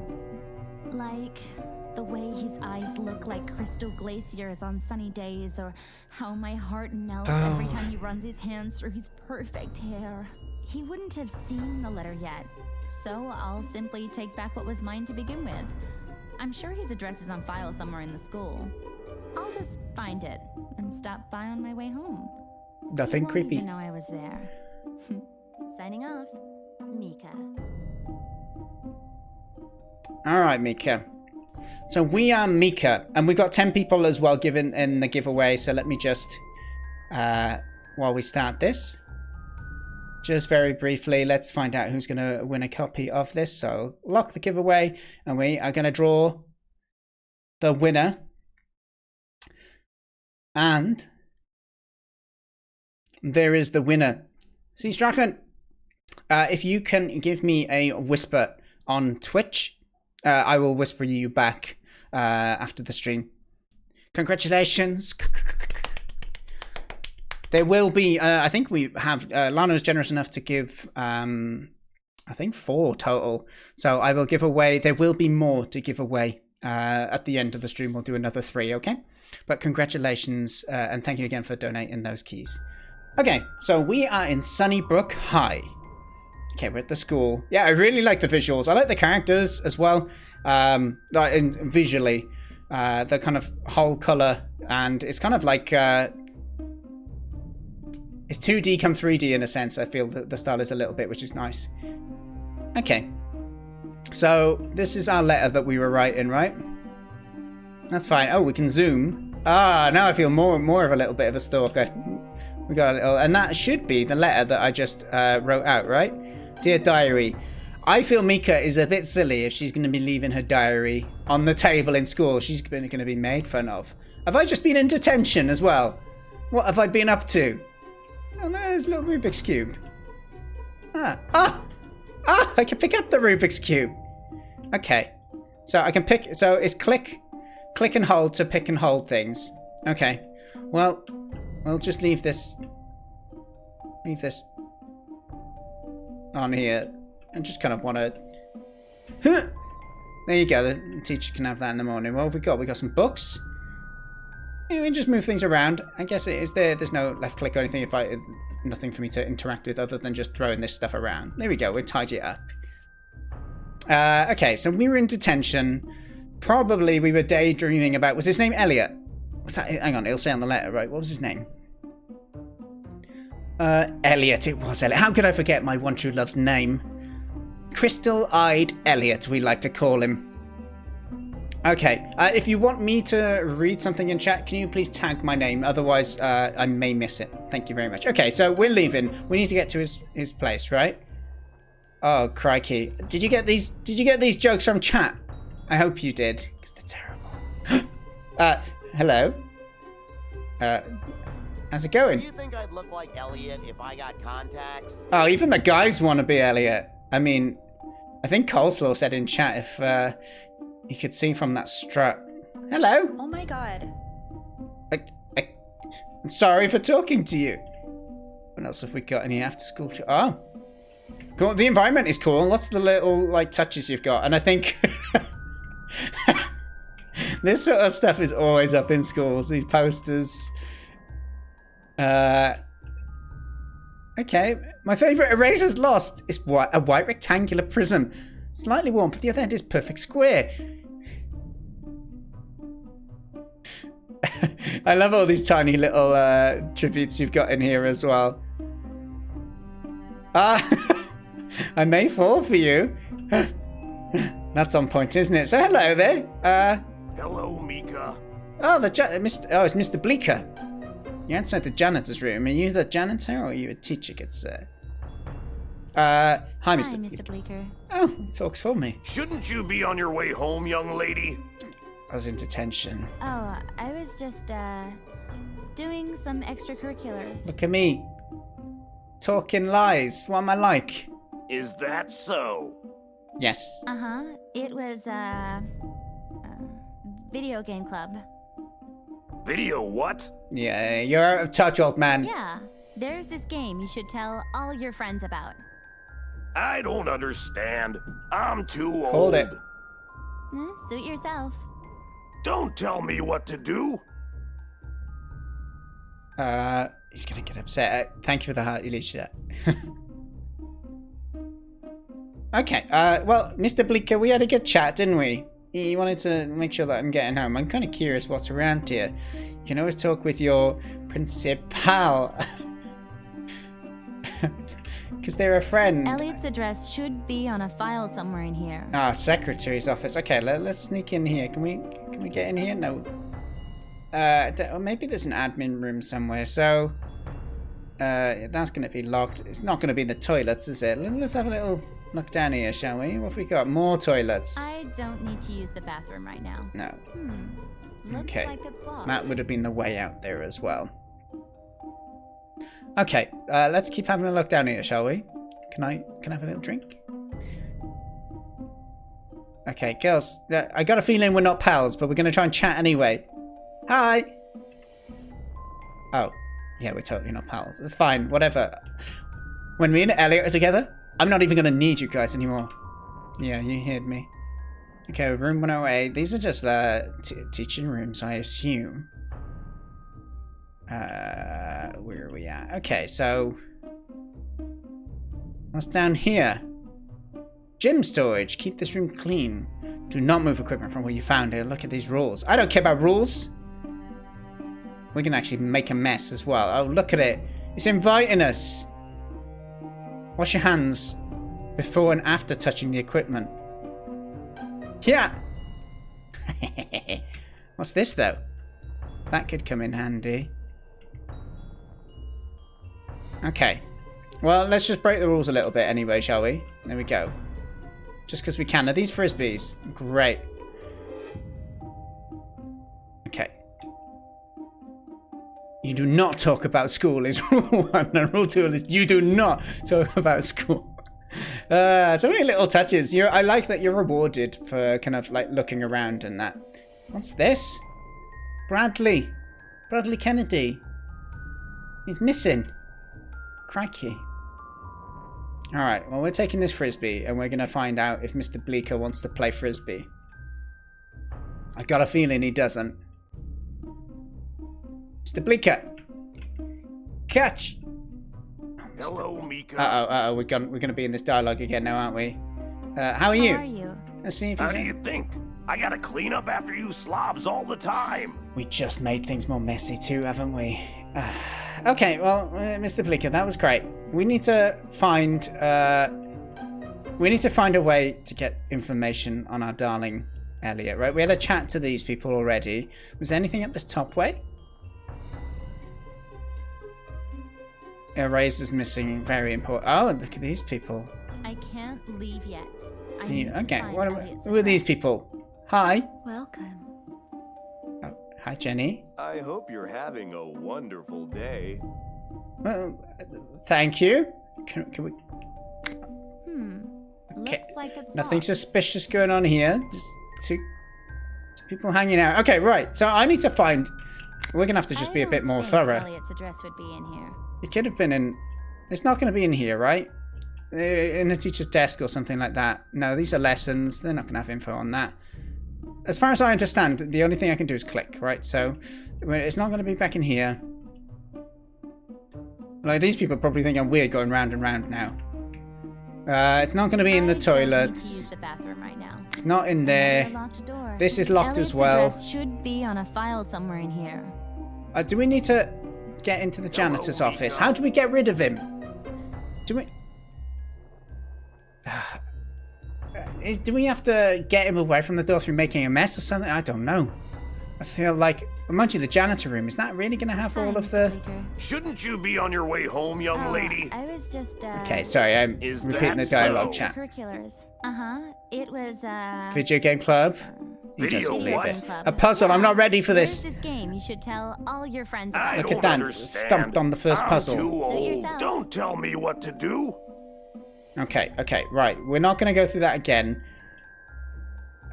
I shouldn't be in the janitors. That's not where they're going to keep that sort of information, right? So I don't particularly want... Come on, think. Okay, if you haven't played this game before and you think you know, say that you know, but don't give me the answer.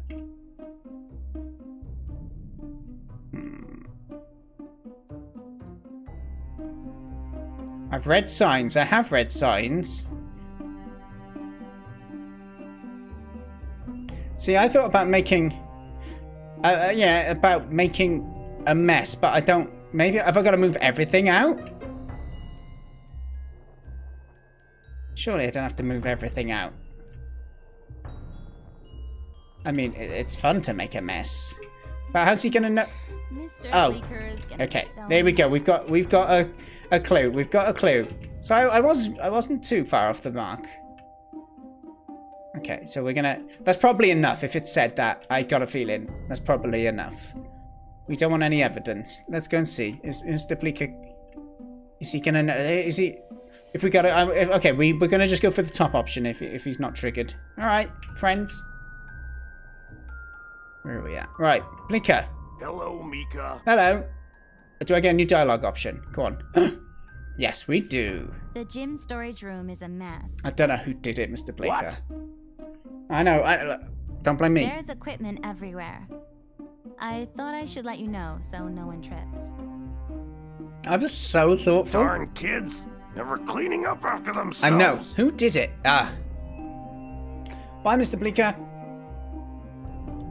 What? Wave goodbye. Right, in we go. Alright, so, what have we got in here? Oh, I mean... Oh, I don't... Okay. What are these, eh? Okay, I don't think that's what we're looking for, is it? No. We got a key! Okay, we need this key for maybe the principal's office. I was wondering, where would it be in the janitor's? Is he there? He's not there. Okay, let's go. Nice! I mean, come on. We're gonna get totally busted if we don't put it back. Close the door. There we go. See? We're doing this properly now. Thank you. I played Frisbee professionally. I didn't. I played in university and absolutely loved it. But, okay, this bell seems like a bad idea to ring. Okay, good. It didn't ring. Okay, there. So, Olivia Beatrice Sadler, a PhD in principling. Wow. Wow. Okay, so, not much in there. Plenty of glue, though. Oh, is there a candle? Hang on, wait there. Does this have a little message on it as well? I swear it does. Just fall the right way. Come on, physics. There. What's this? Champagne sensation. Champagne. Did I say champagne? Ignore that. Okay, right. So, we've got a few things. Do that thing. A canned summary, and that's fine. Champagne. Look, I know what champagne is. I may not drink it, but I know what it is. Okay, we water bottle. Okay, let's have a look. Do that thing. I mean, it's not going to be like that, is it? Okay. Wait there. First off, let's look for clues. Thank you to your school, for organising a gift for St. Peter's Society. The children were so happy for the first time in so long. The staff were all in tears. We've asked the children to draw pictures to say thank you. I hope they brighten your day as much as you brighten ours. Much love, St. Peter's Society. Flowers. Okay. So, we need a password. There's a cactus here. Was it anything in the drawers? I mean... They could be. We gotta have a little peep.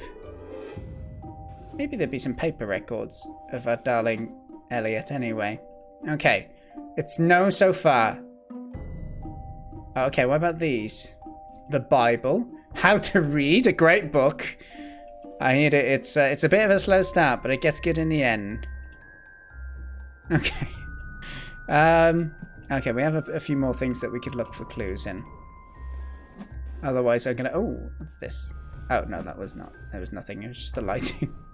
My mistake. Okay, we've got no clues. And we're making a right mess of this office. Oh, what's this? Oh, these are just books, I feel, right? No, what was that? Two Miss... I don't know. How do I look what's in there? It looks interesting. I don't know what to do with it, though. So, yeah, you can only, like, pick things up. So I guess that it might just be a prop. But it felt like I found something. Glue. We're making such a mess. Such an absolute mess. Another bell! You gotta have a backup bell, right? Some Hugo Boss for when you want to smell fresh. Okay, right. So we need to figure out this password. Let's close these cupboards because I can't get really close to the desk with all this clutter. Come on, close it. Right. Let's think. So, do that thing. I'm a bit stumped. I mean, I'm going to put in cactus. Because there's a cactus. But what is do that thing?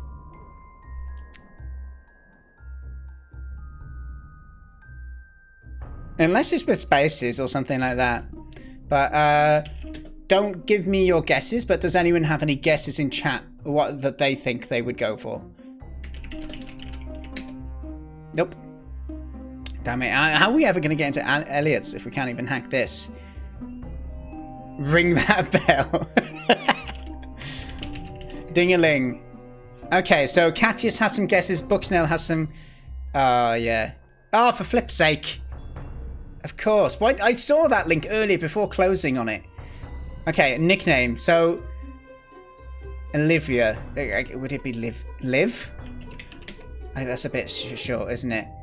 That's what your guess was. Yeah. What's her name then? It must say somewhere, right? So Olivia Beatrice Sadler. What's this to? Miss Sadler. What's her nickname gonna be? It could. It's not gonna be the Principal, is it? No, it wouldn't be that.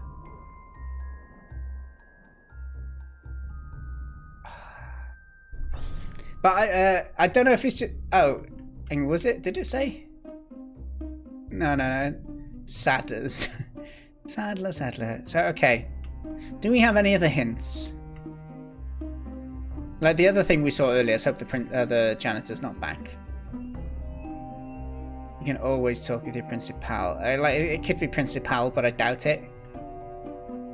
And on the letter I found... No, Miss Sadler.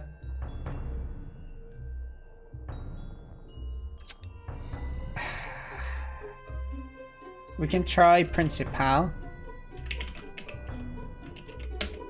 Damn it! It could be her middle name. Yeah, I am gonna get locked out. Game over soon. Alright, I will... I don't know if I... Was it on the... gonna get locked out for 15 minutes. Yeah, I'll have to...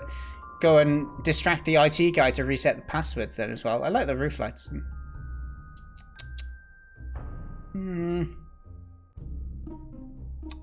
I feel the clue's probably in here rather than around the school, right? I think is it a case? Do I just guess the name or is it written somewhere? I think I'm happy to ask that question if someone's played it or knows.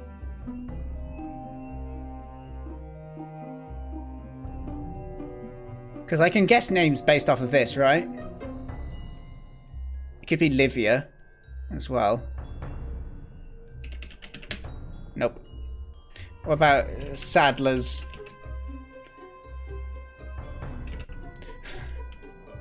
We're not going to make saddle references. It's written somewhere. Okay, thank you, Lana. I feel I've ripped this room apart quite extensively. Oh, no, I didn't. Is it on the bottle somewhere? Is there like a name that, so in case she loses it? No, doesn't seem so, does it? That would be sensible. I don't know. I don't think I can pick up the cactus. I mean, it'd probably be a bad idea as well, right? We had our little champagne candle earlier as well, right? I don't think that says anything on there. We can't move these. I mean, there might be the odd thing that we haven't checked, but... Oh, it could be boss. No, boss is like an aftershave thing, right? Or unless it's boss is maybe it's not an aftershave. Maybe it's a hip flask of drink. It was. Okay, my mistake. I read that as Hugo Boss. A little hip flask and a little aftershave thing looks kind of similar. So an honest mistake. Okay, boss was a name. That's fine. And she's a principal. It totally makes sense. So we have email. Sorry, cute email, internet, or folders. Right, okay, so we're going to need to go into folders, report cards. Oh, crikey. Thankfully, it's quite a small year. There he is, Elliot. Where am I? I can't find myself in there. Well, maybe I don't have my report card done yet. Elliot. Yes. Oh! I don't think that was meant to be the jump scare either. Go on. Okay, he's in 9th grade, 2002, Tottenham Court Road, Kings. Oh my gosh, look at him. Oh, classic. B+. You know, that's fine. Smashing his sciences, though. Elliot's a model student. Please continue as you've been doing. Jane Bond. Jane should not bring explosive pens to class. Oh, Carl. Try harder, Carl. Crikey. This is hitting home from the old report cards that I had to write.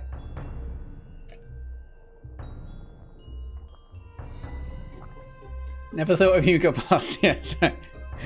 Yeah, I'm just, you know, the little They do them in all shapes and sizes, don't they? But normally, like, the more designed for women perfumes, normally in fancier bottles than that. That's more of a manly shaped one, but hey, you can wear whichever one you want. Bunny's grades could be improved for some general learning. There we go. Classic. It's the name too. Ah, well done. They're all in King City though. David is a really cool guy. Okay, we never said stuff like that. Everybody loves Gustav. Of course they do. Roger's a nightmare to have in the class. Oh, Roger. Alright, cool. Well, we've got an address. I am curious to have a look at her emails as well. I mean, it's not boss for this as well, is it? I wonder if you can log in. I really like the idea of that. No. I think do that thing as a reminder. I'm just double checking. Look. Oh. I love the history here. Anti-bullying, Edu Hub, and then Fetish Seeker. Well, oh, you can actually go to those. Oh, and they're scrollable. Oh, isn't that glorious? Oh dear. Again, like little things. If you could like interact with these, it'd be so funny. Like if they were little Easter eggs where you can log in.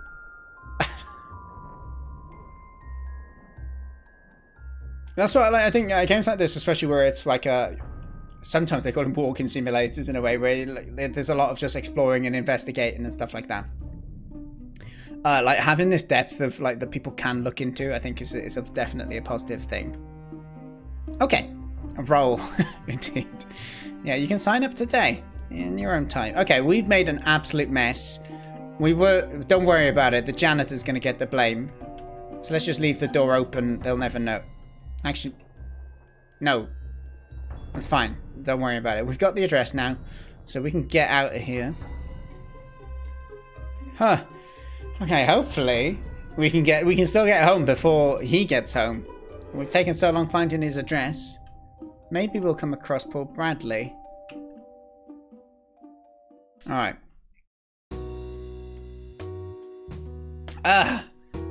Oh! We've snuck in. Look at us! Over the door. It's a nice back garden though, doesn't it? Okay. So can we... I don't think this is his bedroom. Me neither. That looks like it's like his parents could be in. This is very big. Oh, there's a birdhouse, is there? You do you. Oh. How deep. Giving me permission to do what I want to do. Okay, so we have some paint. Is that MS Paint? Okay. Lux does not work. Okay. This is a game based on a true story. Or is this Lana stalking someone? Apollo. It's the name of the dog. We might need that later. Inn. So, oh, that's an inn for them, right? We can't get into that. Try Dan. I don't think the password will be Dan. But, I mean, hey. What's his name? Elliot something. I forgot what his surname is. I don't think this is his bedroom. No. I'm finding the letter before I leave. I am, definitely. Okay, can we have a peek through his window? No hints in there? No. It's locked.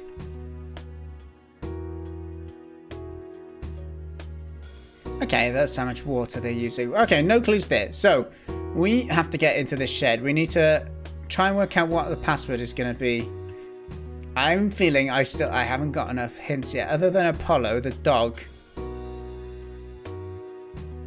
I mean, it says inn, but that'd be like a place for birds to live, right?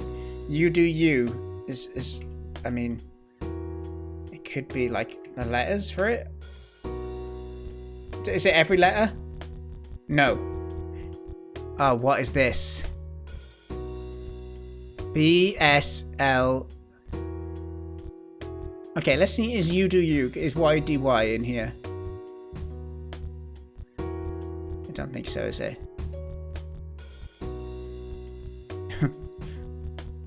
Okay.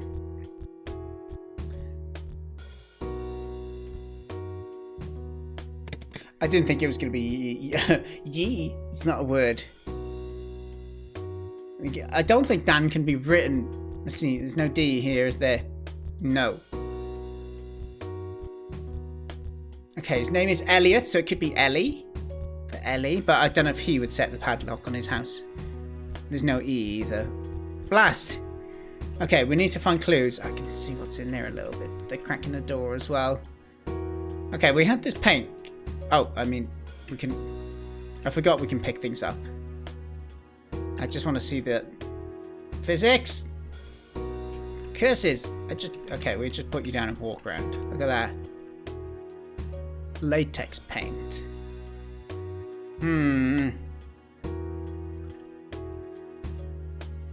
Thank you, yes, I'll work through the combinations. Great idea. Oh, can I climb up here? No, I thought I could go up for a sec there.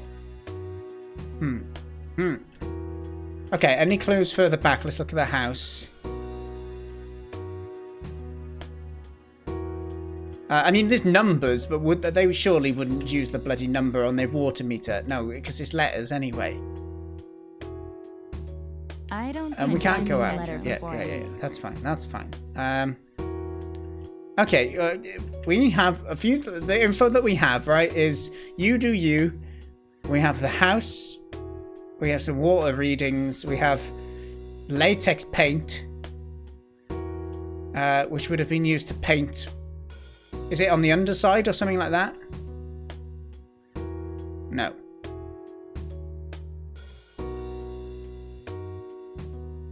Okay, what about Apollo's bowl? Can we pick up Apollo's bowl? No, we can't. Can't interact with that either. Ah! Okay. Can have a little look. Do we have like a bird related? Okay, we do have B. B.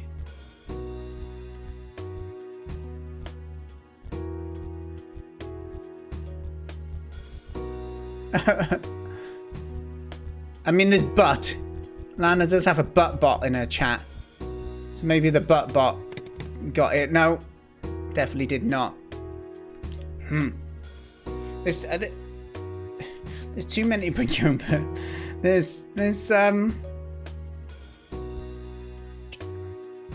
Okay, if I missed something. Don't know if I have.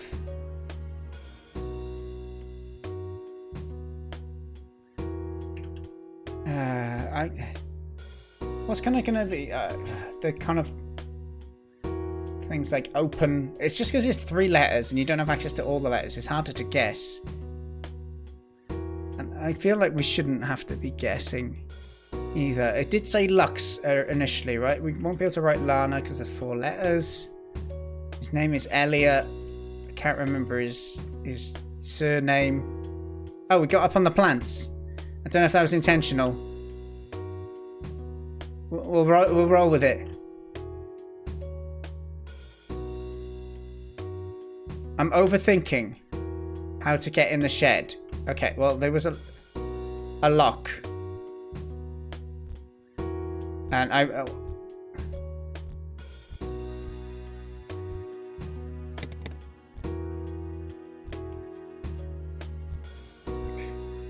open? I mean, there's no O up there. Yes? Is there a yes?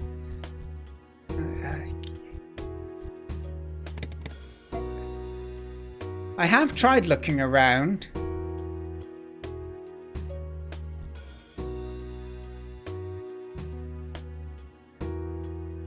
Open sesame, that would be good. Smashing it with the paint can.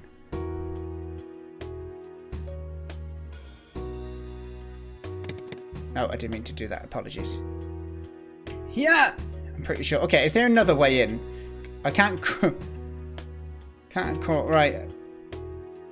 All right. Is it written somewhere? Has someone seen something? I mean, could I write in? I don't think I could write in. Could I?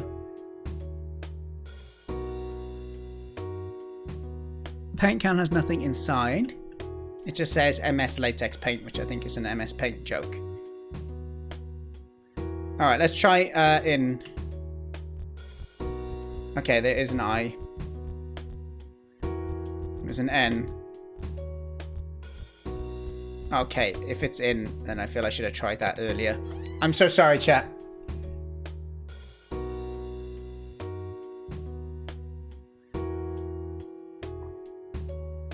Look, it's my first day. I thought it was just cute, like there's a little inn for the birds. I tried YDY earlier for You Do You, didn't I? Thank you for suggestions, chat. I think I'm chat. You're doing very well on hints. I don't want it to be spoiled because the point of it is finding the puzzle, right? Okay, so what have we got in here? More paint. Is this a key? Okay, bro, but I want to have a little peep around first. What else you got in here? You can do a witch cosplay. Ooh. Oh, great. Okay. How many colours are there? Are they? Okay, I don't think we're going to know this yet, but we'll remember that. It's good that we looked. What's in the top part of this? Let's move sorry, broom, you can go away. Okay. See, this music probably wouldn't be as repetitive if you didn't take like the 10 minutes it's taken me to solve this. Right, so does that...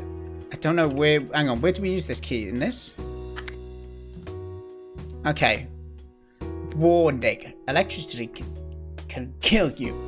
Do not touch electricity with your bare hands. Do not feed electricity to your goldfish. Electricity is only helpful when harnessed and used responsibly. Do not use electricity to resuscitate without proper training.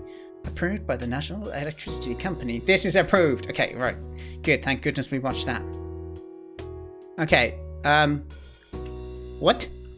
Okay, this is the code. Black, white, black. No, maybe it's not. It could be the... Right there.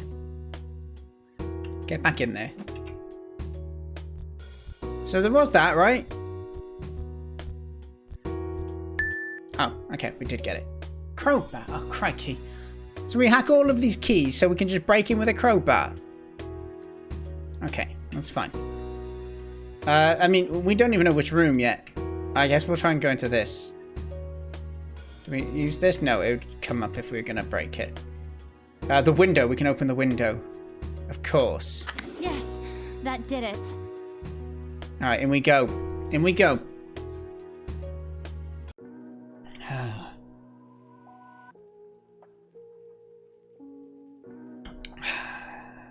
Elliot's... Oh gosh, look, he's got drawings on the wall. He's got skateboards. Oh, what? There's a drawing of his model of a woman with an unrealistic body shape. What? Oh, maybe I'm going off this Elliot. But oh my gosh, look at the skateboards on the wall. He's so cool.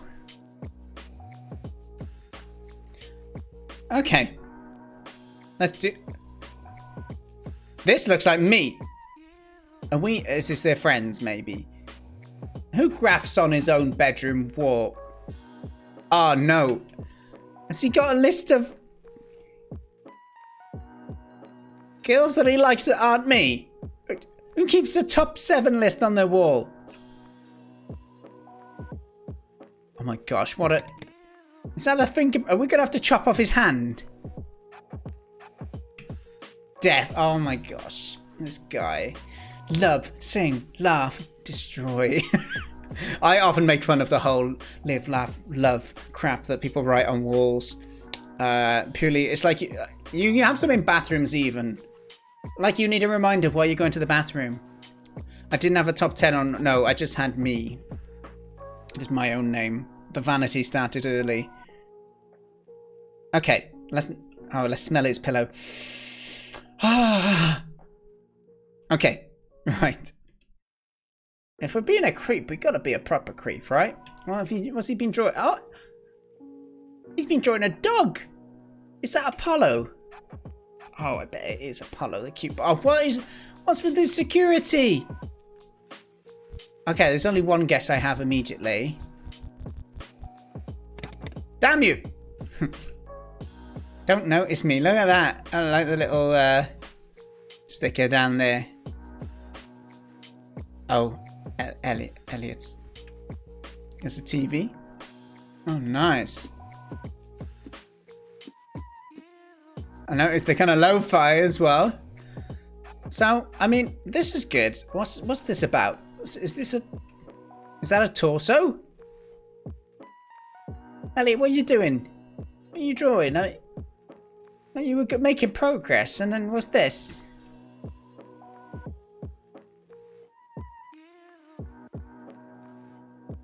Okay, that's cool. So we got some skateboard, a banana. No, I mean, I like the mood lighting.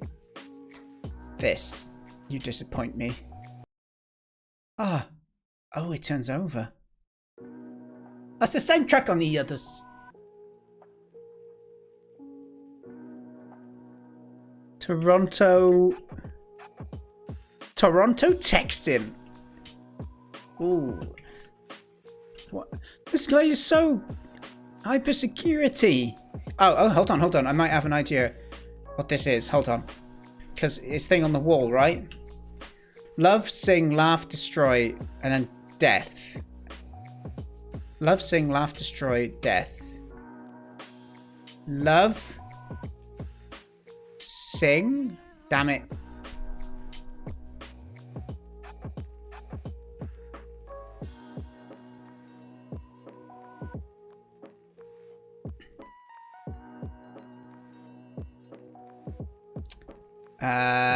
Yeah, I don't think we have what we need here. Okay, let's cancel that. It might be something different. Okay, he's got some books as well. What's he got? Oh, let's look for him before we pick it up. Little book of unfinished advent. That's great. Anatomy, to help him with his pictures, clearly. How to get the most out of your goldfish. Okay, we've got some goldfish. I'm tempted to just try Apollo. Damn it. Favorite song? Toronto texting. It wasn't that, was it? That was the artist, right? But did they? Oh, what's it called? The Smash. Could be that. Is there going to be a space? Oh, Dan, you mistyped. Damn you, Elliot. All right, well, we'll find out more. What?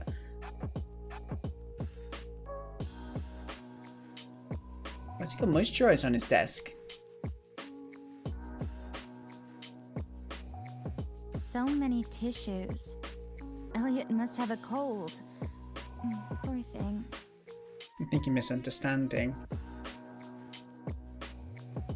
He must use the tissues to dry off his hands after all of that moisturizing.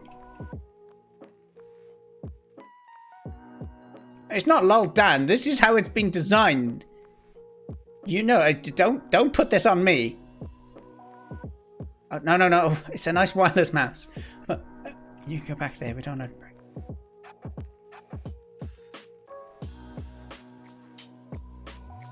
Okay.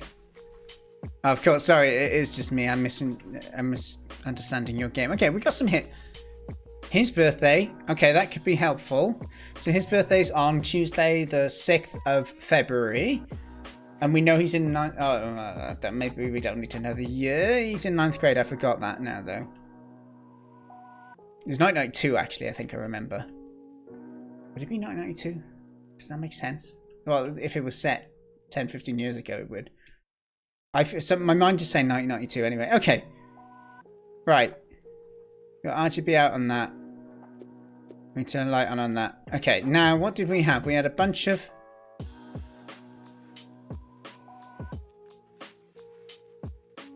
Okay, the supreme art of war is to subdue the enemy without fighting. So, in war, the way to avoid what is strong... Hang on. The way is to avoid what is strong and strike at what is weak. Who wishes to fight must first count the cost. In the mindset of chaos, there is also opportunity. Valentine 2532334. Okay, so he's got Valentine's number. 264. Okay. Okay, so he's got some address of Valentine. I don't know who she is, but I'm a bit upset about it. Can we go out? Oh, we can go out! Crikey! It was me just thinking this is all about here. A butterfly. Oh, The flattened out, decaying corpse of a possum that's been struck by a car. I love it how it's meant to be what you see. A butterfly. Aw, he's doing a back float. Oh, that one's dead. Oh, what have you got in here? Fizz. Is that snacks? Snacks? Roll around a bit. Ah! I didn't mean to open. Oh, I wonder if that's a colour code. That would be sneaky though. I mean, who does that? We're making such a mess. I just wanted to see what was on the snack can. Oh my gosh. Okay, never mind. Oh, that one is locked. We need a key for that. Is this the key? Oh, it's the dead fish, you... Elliot, you creep! What would you do? Give it a proper burial. Get back in there. Oh. Oh. This one's on the go. He's going to be gone next. A cactus. That means Elliot's at least as nurturing as a desert. Oh, it's fake. Okay. So I feel we've had a little browse for clues in here. We've got lots of security stuff. We've got a computer with colours here, which is interesting as well. We have key codes that just take numbers. So number codes we're looking at. And then we've got a key code that takes emojis, 5 of them. And then we need to know what his favourite song is. See, we thought his song was this, maybe, but... Or maybe it's called Texting. Maybe that's the name of the song and I misread the album art. Let's just try that. Damn it. It is an opposite of an escape room, but you can definitely see the similarities. There used to be a game called... Oh, crikey, what was it called? Was it called The Crimson Room? Like a flash-based game where you would click about and you'd find a key and you'd move the curtain and then that... Yeah, those kind of were the OG escape rooms. Along with like the Crystal Maze and stuff. Okay, and we need his thumb, so we're going to have to chop his hand off at one point. That's fine. Okay, let's... Is that a pink... I'm wondering if these are clues, but... Why is there blood on here as well? Damn it, what's he been up to? I'm meant to be falling in love with this guy. Okay, let's have a look around his house, shall we? Avocado art. Beautiful.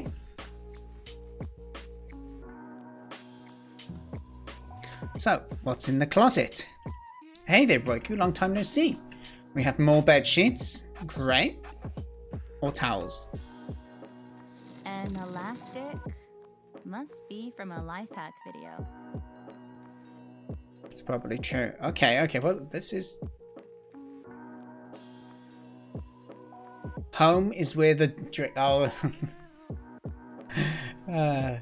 Yes, everyone loves this sort of stuff, right? Okay. It's good. Actually, let's not turn it. Oh, there's more. You are pretty. You are loved. Oh, brilliant. This is playing towards my dislike of these things. Oh, if he's in there now, don't jump scare me and he's dead in the bathtub. Crikey, that would be a turn for the worse, wouldn't it? It turns from a cutesy little stalker game to he's been brutally murdered and you're in the house and you're going to go to jail for it. Axe Murderer Soap. Scrub out all this. Shampoo for busy people who don't have time to say the whole word. Shpoo. Wow. Okay. Oh, so he's made that himself. Oh, is this this is going to be a code. 3623. 3623. We're going. Let me out of here. 3623. All of them are. The ones that he's done. Damn it. Is it 326? Damn it. 3623. 362. Oh my gosh! Why is he here? What made him turn up that time? Now I'm gonna forget the password again. 3623. Hi Elliot. Oh, you scared me. Yeah, let's make him feel like he's out of line. I scared you? You're in my room. Oh, this is your room? Yeah, this is my room. This is gonna get weird now, isn't it? I'm a friend of yours. Oh, does he even have a sister? I've not seen any clues. I thought this was my friend. They're both terrible excuses. Thank you, Creative Steve.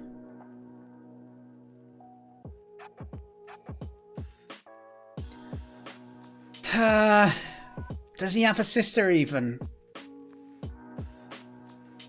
Alright.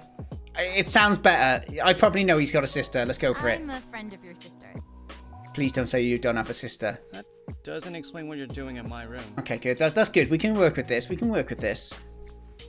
Oh, well, you see, I accidentally wandered in here. Oops. Oh, what am I like? Do you even know my sister's Why'd name? you have to quiz me on this? Why'd you have to quiz me on this? Sally, Jesse, Raphael. Oh, I forgot about that person existed. The old talk show host, right? With the glasses and the ginger hair. Sally, I've seen somewhere. Sally? Eh. Not even close. I'm calling the cops. Wait. Did we lose? Don't say I've lost. I'm not ready to... Is it timed? Crikey, I gotta get faster.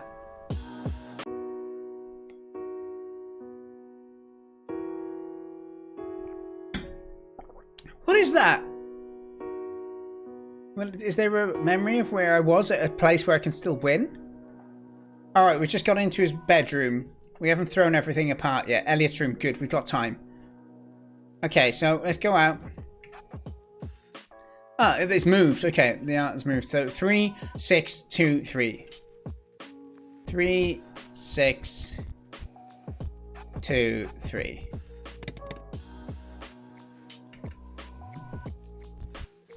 Just to see if I've worked it out.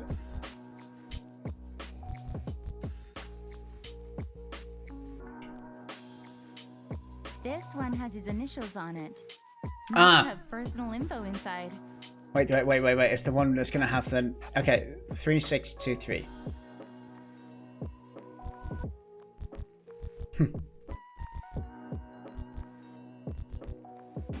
Okay, good. Progress.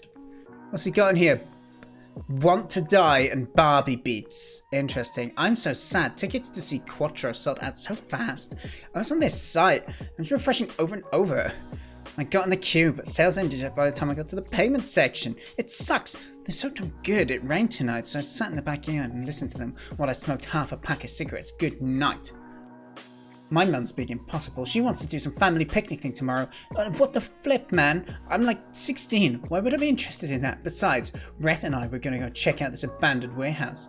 We looked into it and I found the security guard working tomorrow is the one who just sits and plays on his phone all night. He wouldn't notice us sneaking in. Oh, you like sneaking too because so much in common. Love me. Okay, so did they go to the warehouse? He played with his friend Rhett and then he killed him accidentally. And now he's covered it up. Okay, so Barbie and Want to Die. Did you say favourite music? Ah, yeah, band. Band. So the band is Quattro, wasn't it? Quattro.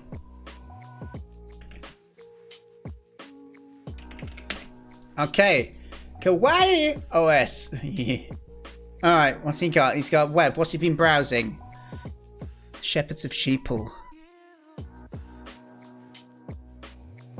Missing person alerts. Oh, there's definitely the guy who was missing in school, right?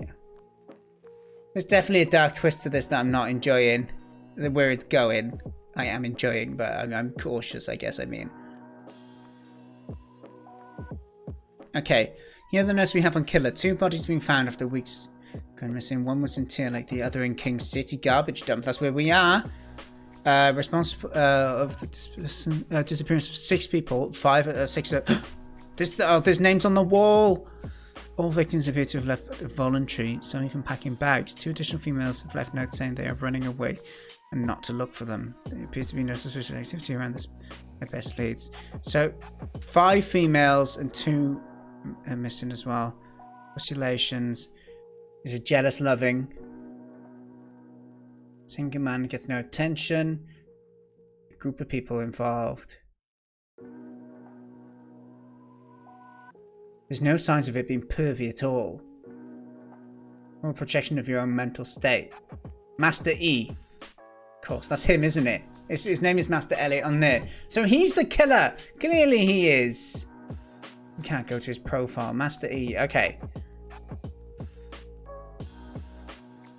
All the victims are hot chicks. You can work that out yourself. Speculation. Okay. Well, okay. Master E. He has done some bad That's my profile. He's been on my friend's-gram. Look at this, though. He's been on People Locator, creep. I feel like I'm no longer the creep. And he's been on my social media played, Friendstagram. You think I'm crazy? You should meet my imaginary friend. When in doubt, do the thing you shouldn't. Sally Ann Lee. It's not his sister, though, is it? Sometimes things always suck. What? You miss 100% of the shots you don't take.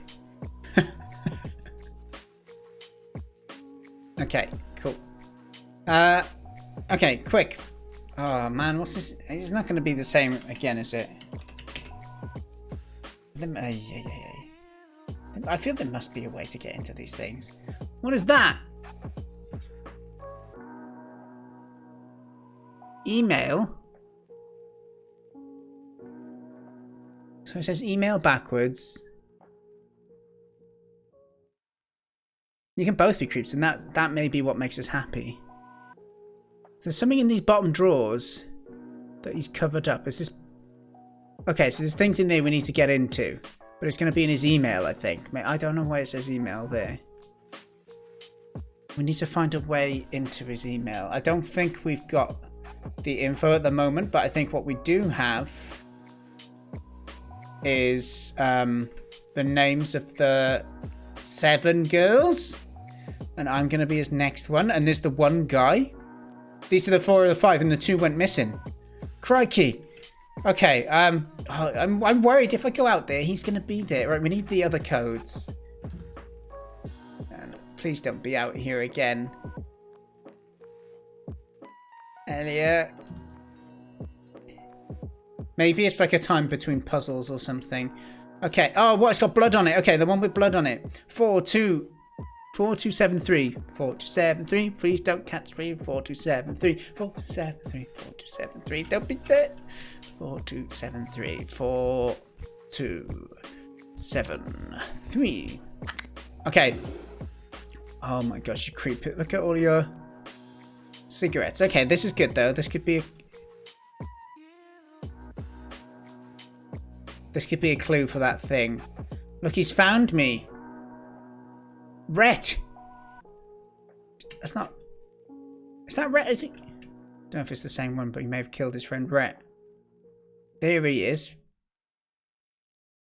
Oh, there's that we saw in the report book. Beautiful. Okay, so he has... I think these might relate to the colour code thing that we're getting over. Oh, there's another one up there as well. So this... Because I saw one that had like death on it. Let's lay them all out. Let's get his smokes out, shall we? Hopefully order wasn't important. Oh, crikey, order might have been important. Cigarettes will make your dog sad. That's will keep you out of the kitchen.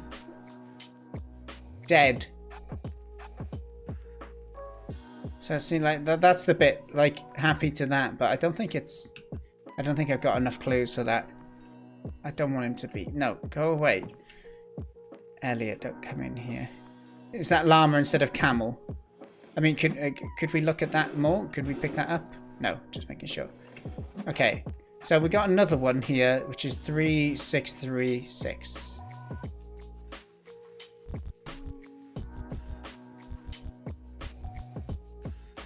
Nope, maybe this one. 3636. Okay, good. What's he? This mug quote. What's this he got in here? Evil rat. What are these? Is this beer? I think it is. Oh, yeah, beer. I think it is. Golden Stars draft. Yeah, that makes sense. Mug quote. Wait, hang on. So this is the thing that was kind of crossed out in the picture, right? Uh-oh. Let's take all of these out. They could become useful, but I just got to do it fast because he's going to catch me. Curses. Let's get a better angle so I don't accidentally close it again. Okay, mug quote. So mug quote. Has he got a mug? Yeah, he's got a mug, but I don't. Oh, he's got different skateboards each time, which makes me think this could be puzzle based. Hmm.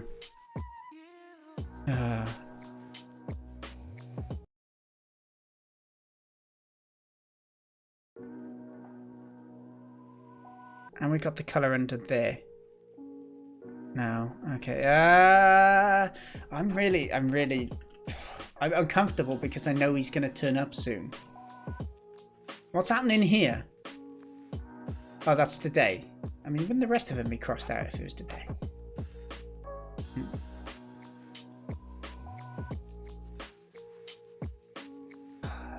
Okay, so we need to get into his email. I don't know what mug quote means. I'm not.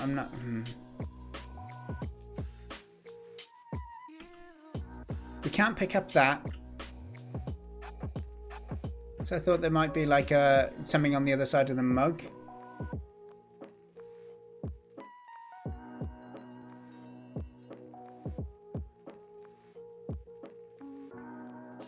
We need to find the key as well, don't we? There's a sandwich. Okay. Wait, what could it be? What could it be? These are just the sheets, right?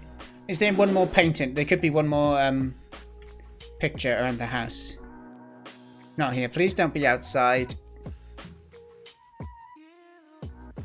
We've done that one.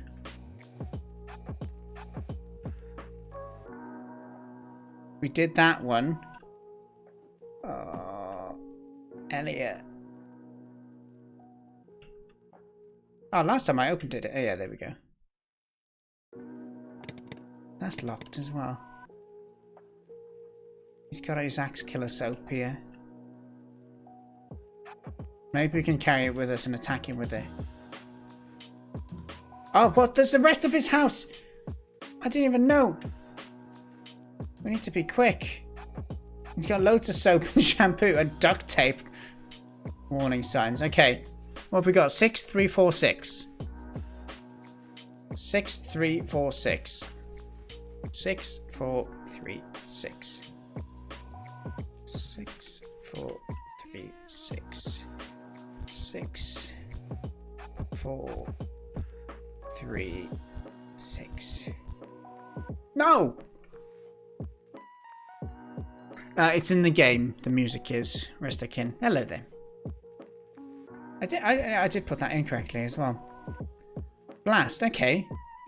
The rest of them have worked that way. I'm anxious after knowing that he can turn up. You know, I better not go any further. Okay, now we're making rules. You have the same candle. Maybe my mother is the principal. Mug quote. Damn it! I wanted the mug to have something on. Oh, there's a phone. Oh. What's the pattern gonna be? I remembered it wrong. Oh, did I really? Oh, did I go 4, 3? 6? 3, 4, 6. Yeah, I did. 6, 3, 4, 6. Thank you, Bizarro.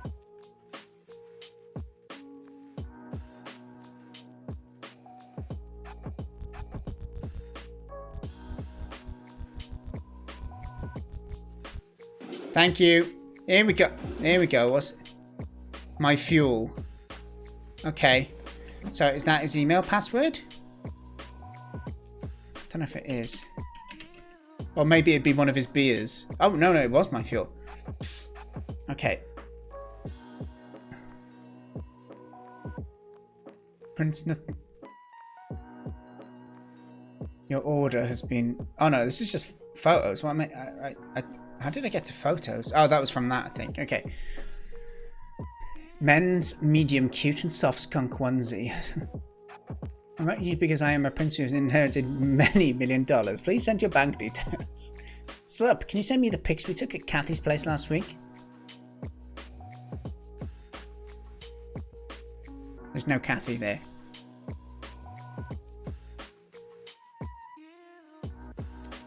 New characters now available. Law, Magic, and Order. Come try them today. Lamau Games. You asked me to send you this. Top left, mid left, bottom mid. Okay, this is his password, I think. Mid, top, mid. I need to draw this pattern. Okay, top left, mid left, bottom left. Line down the bottom. And then bottom, mid, top, mid. Okay, so it's like a U on the left side. What else we got in here? Hey man, I heard Red's making a video series for BlueTube.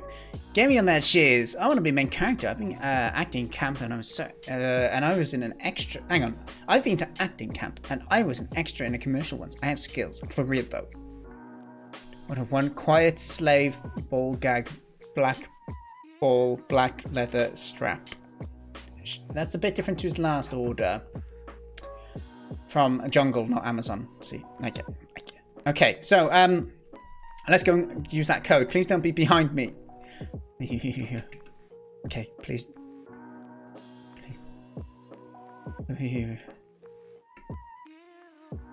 Okay. Get out of the way, quick. Yeah! Photos first. Who's that? You're looking happy, aren't you?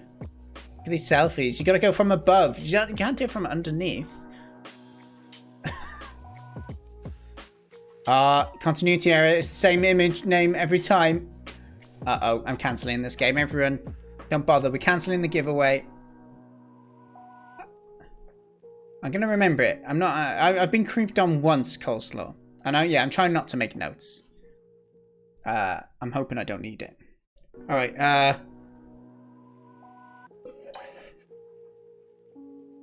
Oh, that's weird, Sai. That's not really what we had in the folder. He's got to stop doing that. Why would he? There's no way. I'm going to flip and kill him. Are you serious? What's wrong with you?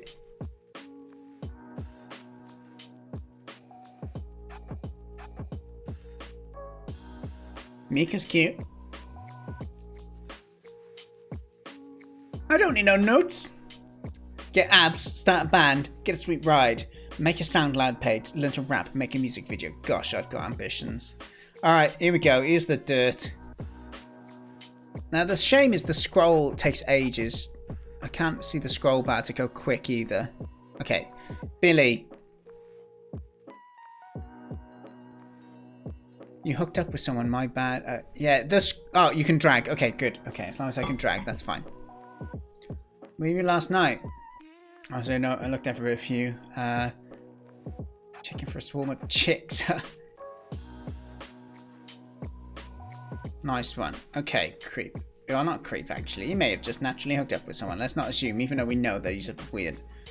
Go to Knowles. Eva. Was Eva in the list of cute girls? Nina. Where are you? Oh, we blanked her. Sorry, my phone died last night. Did you have another party? I did. I'm sad I didn't see you. Yes, too bad. Next time, I guess. Oh. That didn't get left in a good... Hey, party of mine tomorrow. Come anytime after 9. Awesome. I'll be there. Okay, fine. What? Look, we're worried about sending a letter that has all the details, and we said I loved you. What? Who is this? Sorry, wrong number. It said her name is there. Okay, you get the point. Valentine, thanks for coming over to. Oh, so it's Valentine you hooked up with. Thanks for having me. Don't wait so long next time. Okay. This boy is so smooth. I've been doing it wrong. Okay. Hi, buddy. How are you? I'm pretty good. How are you doing? Oh, I'm great, thank you. Come over tonight? Please? Okay. Yay! Wow. Wow. Okay. And then the top text. This is probably the one we should have looked at. Hey, dude. I heard what happened today. You alright? I'm fine, except I have a detention tomorrow. And that asshole got off scot-free. Dude, Brad Kennedy is D-head. Don't worry about him. Brad Kennedy's the one who went missing. Sorry to hear about detention, though. I know he was the one who started it. I wouldn't, except he has my Walkman. I know it's stupid, but it was mine. What? Mr. Harris didn't make him give it back? No, Mr. Harris coaches football. Brad's a saint in his eyes. Shee! Don't worry, we'll get it back. Yeah, we'll see. Hey, Brett. Yo, what's good? You wanna go get some pizza? Dude, I'd love to, but I gotta work tonight. You've been working so much lately. Yeah, I know. My mum's and hospital bills aren't cheap yet. Oh, Rhett. Sorry to hear. Anything good? Oh, well done. Well done, Elliot. You're not always a jerk. Nah, man. You drive me into the city to visit areas beyond. I appreciate it so much. Anytime. I mean it. And next time, let me drive you home. I don't mind waiting. Oh, what is this? I guess everyone can be a killer and a nice person at the same time. Holy shit, you heard what happened? No, what happened? Did you notice Brad's been out of class all day? Yeah, it's been great. Well, apparently his parents filed a missing person report on him. Whatever. He's a D-head. He's probably just on some bender or... Yeah, you're probably right. Dude, we should totally prank Mr. Sanders today. What did you have in mind? Just follow my lead. Okay. Alright. Okay, so we got clues. But...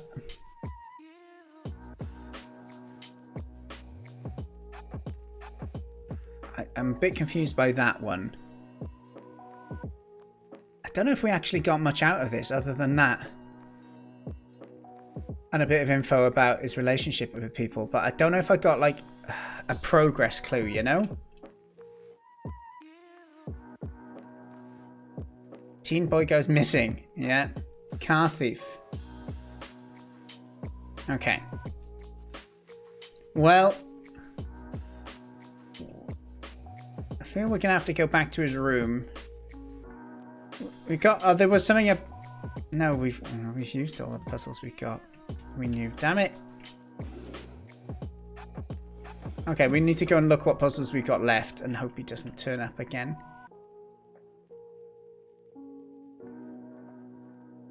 Oh, what's this? Be your very. Oh, that's cute. I've not noticed that before. Okay. So we got drinks. We've opened each one of these.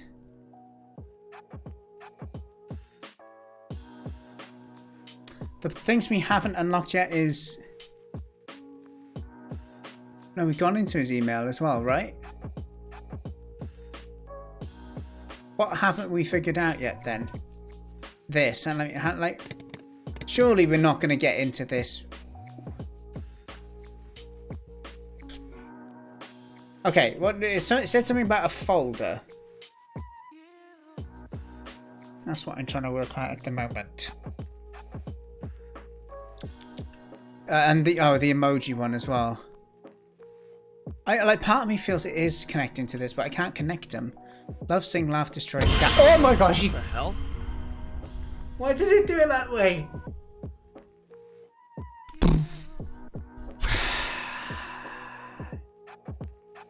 I didn't think it would be midway through.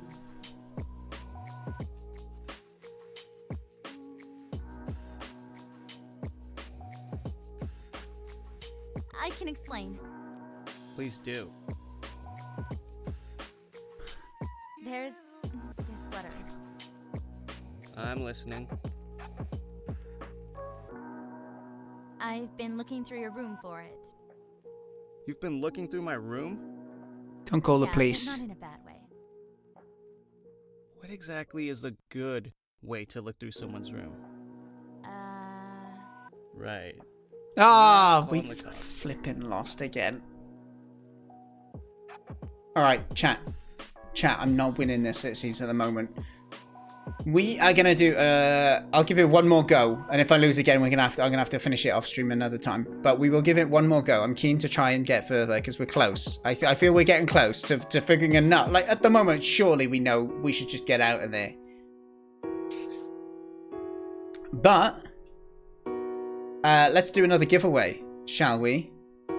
Can I clear how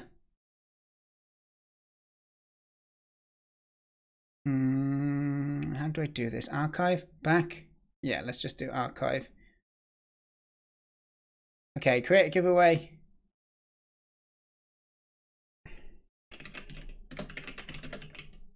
Okay, and if you want to win a copy of this game, you're going to do a new command this time. It is open. If you're interested in getting a copy of this game, you can write jump scare, hashtag jump scare in chat. And yeah, you'll be added to the giveaway. Diolch yn fawr I chi Irish John Games am defnyddio'r gorchym yn Gymraeg. Fi'n gwerthfawrogi fe. CS, no, you cannot win twice, unfortunately. Dwi'n fynd I cael diod ychwanegol, byddai'n nôl mewn just eiliad arall, iawn?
Farewell to the dog. Hello back to Dan.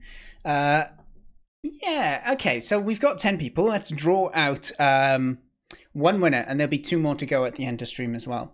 So the entries are now closed. Thank you for everyone for submitting. Very nice to see you as well, Irish John Games.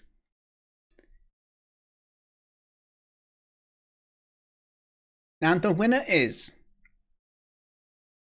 Creative Steve 619.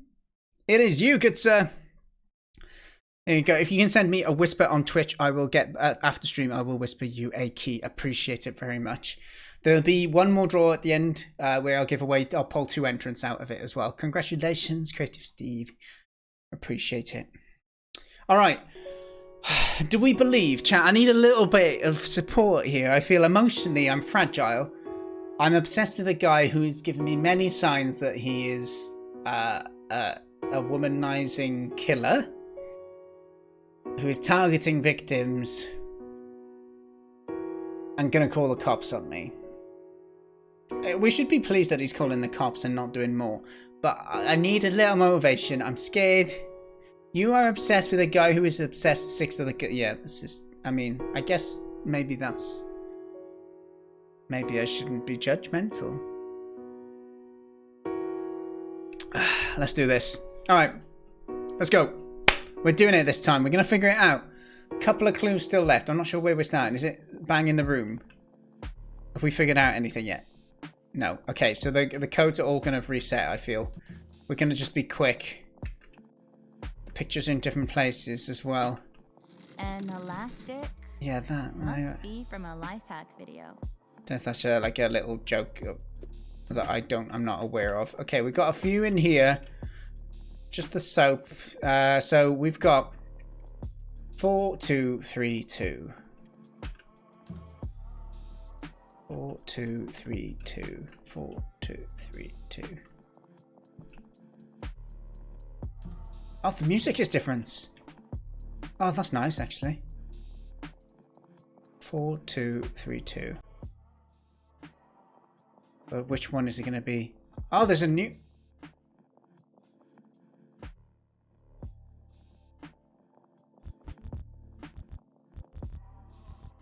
Or was it 3 at the end? I've been saying that. I might have misremembered it. It might have been 4 at the end. Oh, no, I did remember. Okay, the mug quote again. That's fine. So we need to just find the mug which has the quote on it. It's not there. Last time it was hiding in somewhere else though. So we've now got this code. 8668. I like this music though. Okay, he's got all this smoke. Pink, blue, yellow, green, black. Pink, blue, yellow, green, black? I've just read it. Pink, blue. No,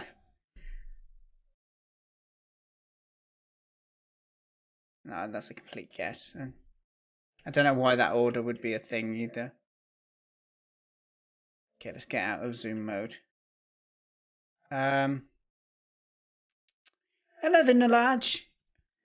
A very good suggestion. He's got his dead goldfish in there and the moisturizer that we looked at before.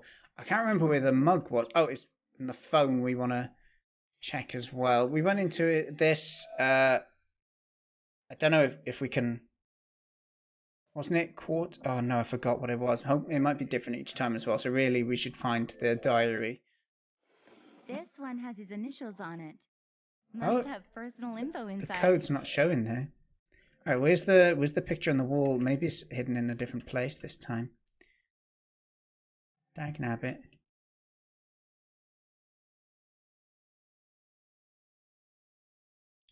It's good how it changes each time though. Oh, there. 3343.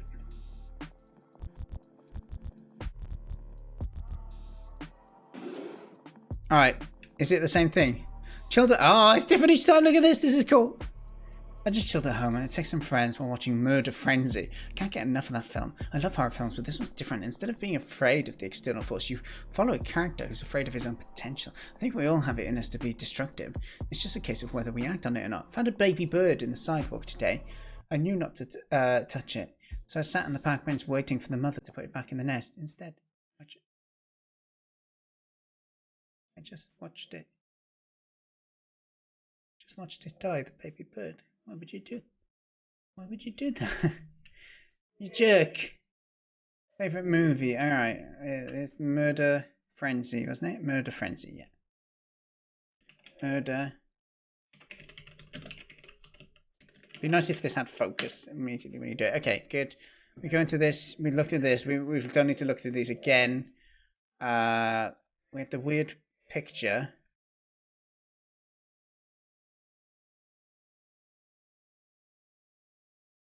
No other photos, is there? No. I feel like this is meant to give a... I don't know. I feel like I meant to get something from this. I don't know what, though. How you doing, Alaj? You keeping well, mate? And then, the password was the mug quote, right? We need to find the mug. Where was the mug? No. It's not going to be in here, is it? I can't remember where it was now. I think it wasn't it in one of the drawers. It might be in that last drawer. Okay, so we've got one more drawer left. We've done that one. We've done that one. Is there another picture on the wall? There should be. Crikey, where is it? You wouldn't put a picture in here, would you? That'd just be weird.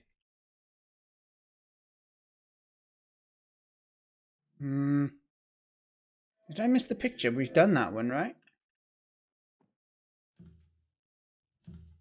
Uh-oh, what?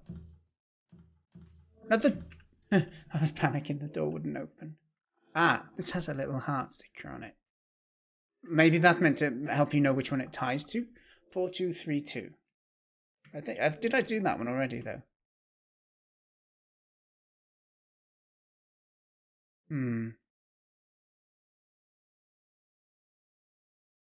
Oh, and it had his code as well. I bet it's not the same one, is it? Damn it, that's what was in his email. Okay. We need to find the mug. I can't remember where the mug is. Better not go any further into the house. I like the pressure. Like, I feel really like I can't just take my time now that I know there's a creepy element to the game. 4232. I can't remember if I did that, though. I tried it. I can't remember if it worked and I gave up.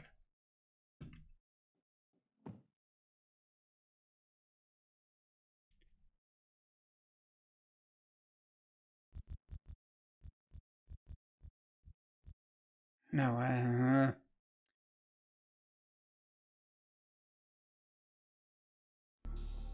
Oh, you can take out these tapes.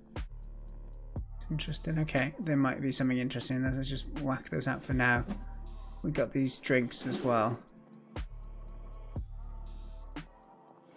There may be clues on the drinks. Okay, no, it was that heart ties to that, right? So there's going to be one with a little toaster on it. That'll help us with that code. Let's just look for hints with the toaster.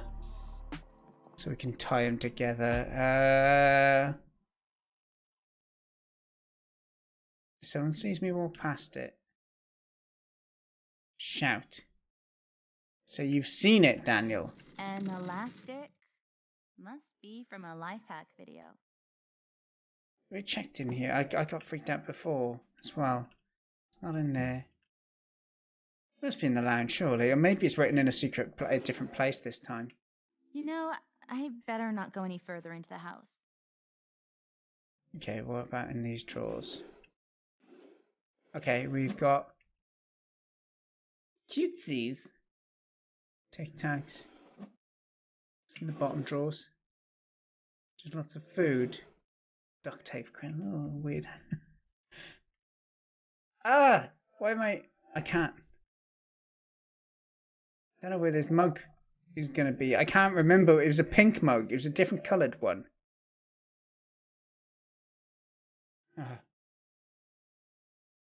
Alright, chat. I'm up for suggestions because I want to catch up to where I was. And I'm stuck. I've done that.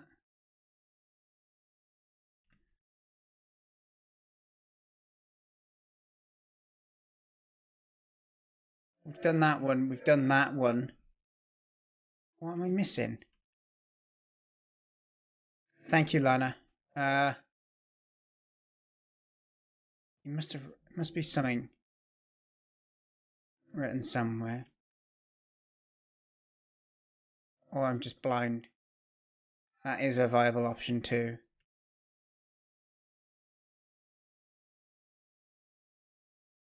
We need to go in there. That's going to have the drawer in it. So we need to something with that toaster little icon, cute thing on it. Was there a clue in his No, it wouldn't be there. It wouldn't be here either. Does this have the code on it? Yeah, so that's where the mug is in there, I'm pretty sure. Yeah, this is covering the things that he doesn't want to share. I just noticed this little bloody knife there as well.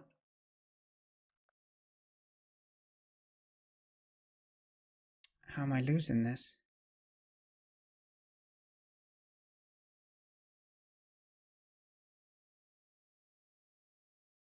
Ah, okay. This 1000. Ah, it took us some time. We got it. We got it. We got it.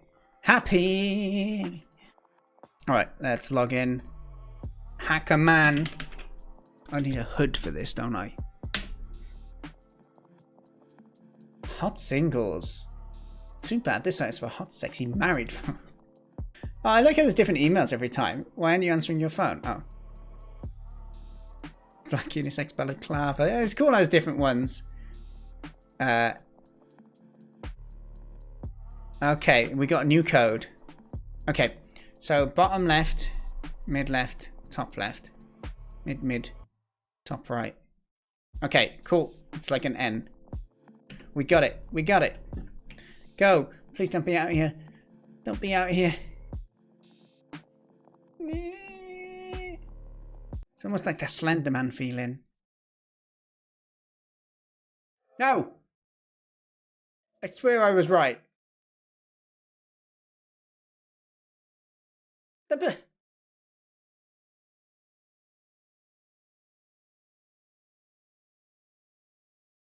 Or was it that? It could have been that. Like M. Yeah, M. It was mid. Don't worry about it. We got it. We got it. Alright. Same old photos. We looked at those last time. He had this weird thing before. We read his texts, right? Oh, but there must be a clue in here, right? Because we didn't get anything other than the fact that he's a creep, right? That he hooked up. The main chat was with Rhett. And we learned that he probably killed the guy who's gone missing. Rad's a saint, football coach.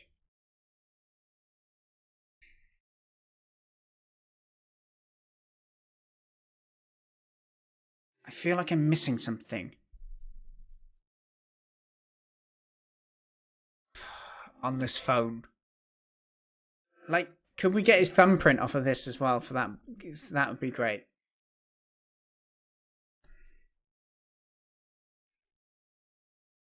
Okay, what have we got? What have we got? We got the emotes. Oh, is it all the emotes that are in the bloody emails? That is a weird code to have. I bet it bloody is. So the first one is devil. Why would he set his code based on that? Someone could text him and mess up the flow. Okay, so the devil got mad, but it was fine because then it kissed an angry person, and they kissed them back. Okay, good. We got a little memory thing. The devil was mad, and then he kissed an angry person who kissed him back. We go for it. Let us in. Let us in.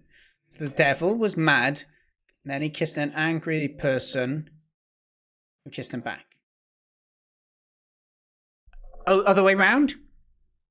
So kissed, mad, devil. Ah, I thought it was there.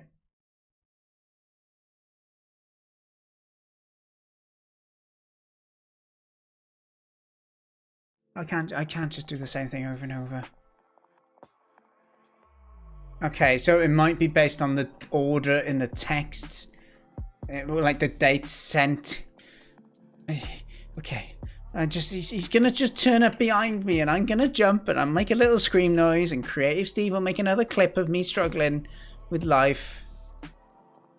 Okay. Let's have a look, shall we? I don't think there's any in the early ones, right? No, okay. Okay, so the devil was 3 days ago. Bunny was 2 days ago. This was today. So, kiss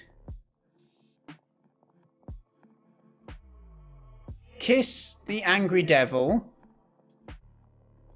Oh, this is 3 days ago as well. And this is 2 days ago as well.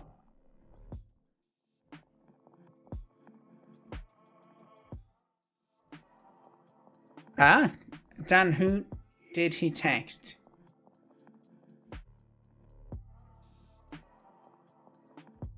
Sometimes abstract clues make it more confusing for me.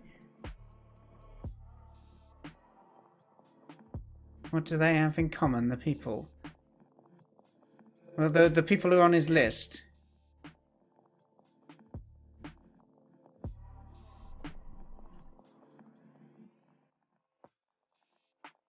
Oh, these have emojis. They're from the last 5 days. Alright, I'll just think about it a bit more. I feel I'm getting confused looking at...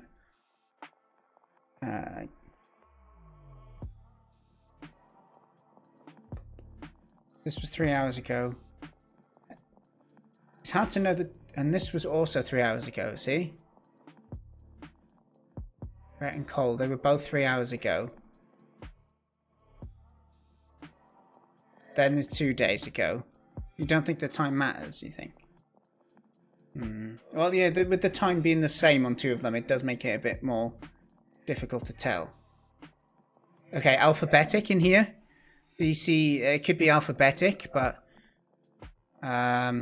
so it'd be mad... Person kisses...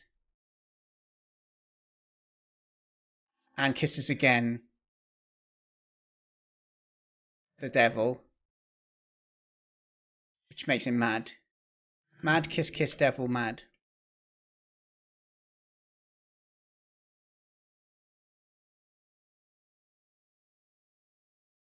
I might be wrong with this as well. Oh no, that's not even the right one.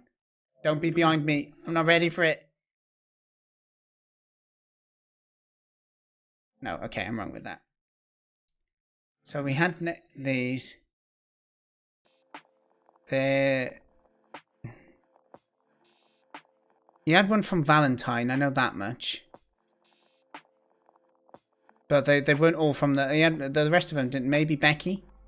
It wasn't like all of them though.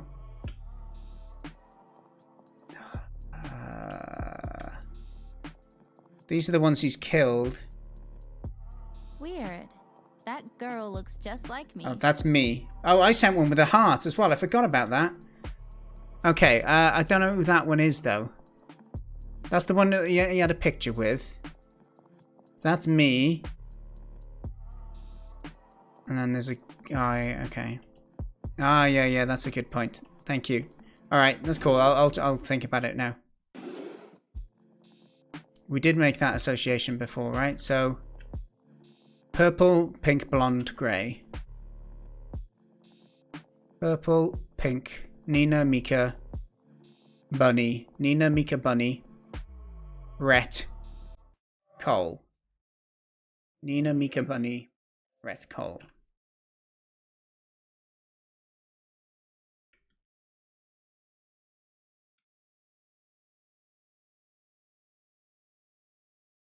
Alright. Nina, Mika, Bunny, Rhett, Cole. Nina. No, hang on. Yeah, Mika's me. Right, okay, yeah. Nina. Nina doesn't have an emoji in there.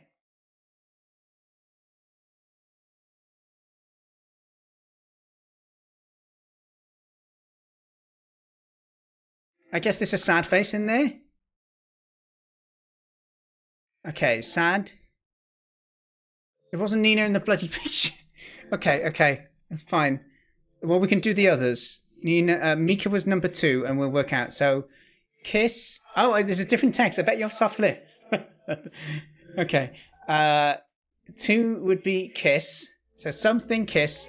Nina, Mika. I know it was Rhett Cole. Who was the last one?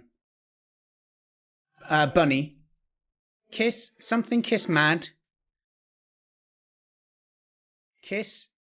Someone mad, and they turn into the devil, and then they kiss you back. Okay.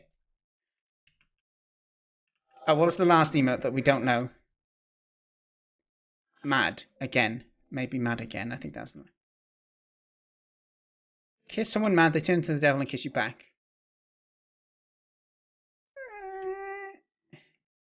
What the hell? Why? Why did it leave it? Just... I had such hope.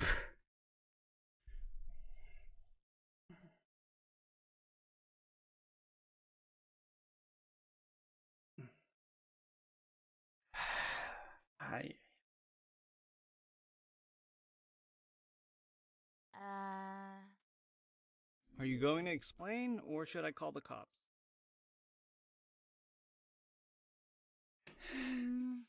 Je suis désolé. Mika? Oh, no. Parlez anglais. Oh, good plan. Mika, what are you doing?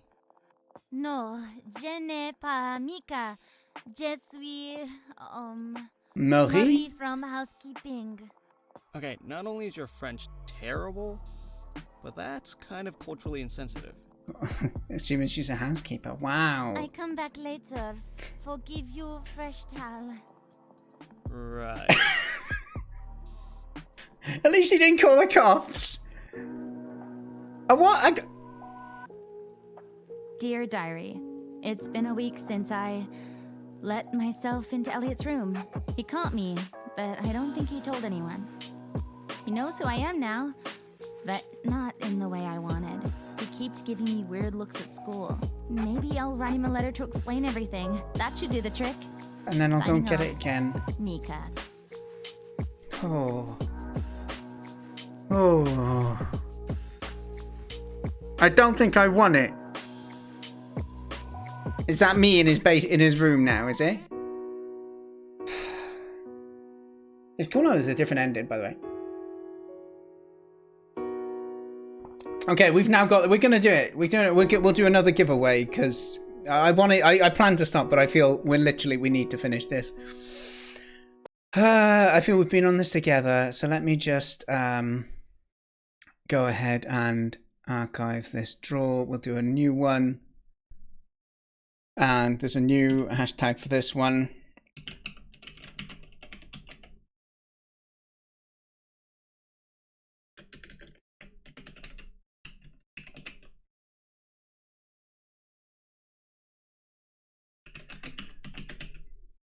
Okay, so if you want to win a copy of Don't Notice Me, you need to do the following. You just need to put the term hashtag French made into chat, please.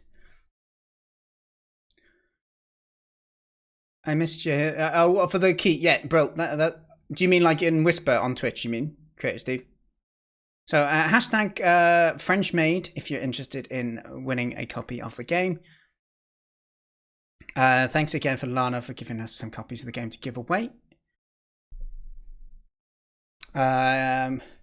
I don't feel like I wanted to play it and then I wanted to do the draw after giving people a bit of time, but I don't feel we can waste any time. I feel that I have to.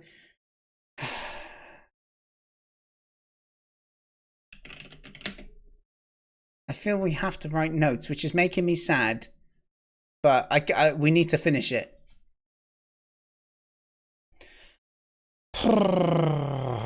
Oh, okay.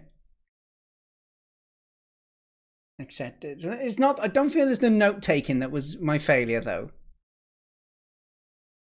Nightmare joke. Yeah, you were pretty good when we did that escape room thing. All right, we're gonna do it. The winner as well is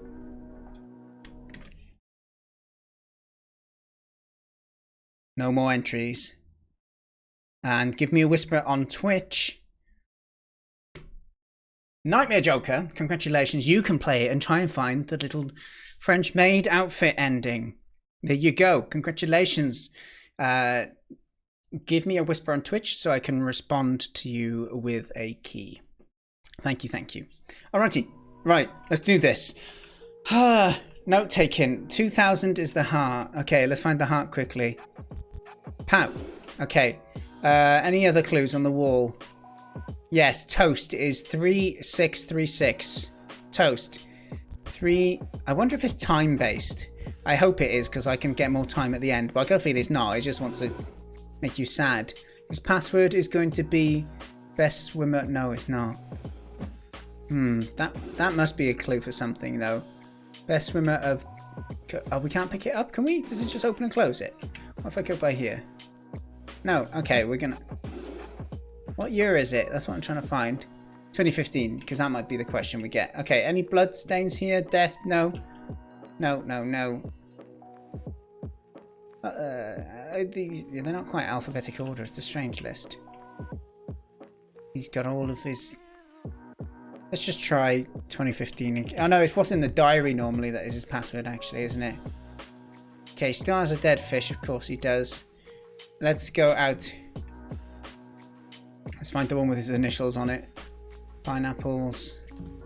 Who doesn't love a good bit of pineapple? Banana. Okay, this one. 3343. Okay, let's just write this down. That was the plan, right? So we don't have to go back. 3343 is EC. Okay, cool.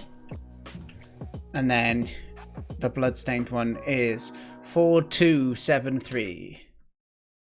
4273. There we go. I've caved. I've caved. Pineapple on a pizza? Who would eat it? There's a photo in his room with a code. We'll go and have a look. I may have missed that.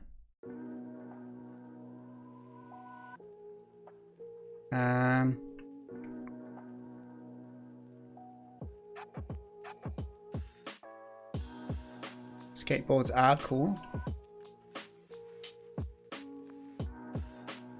I'm not too sure where you found it. So let's go ahead and do these ones. This one has his initials on it.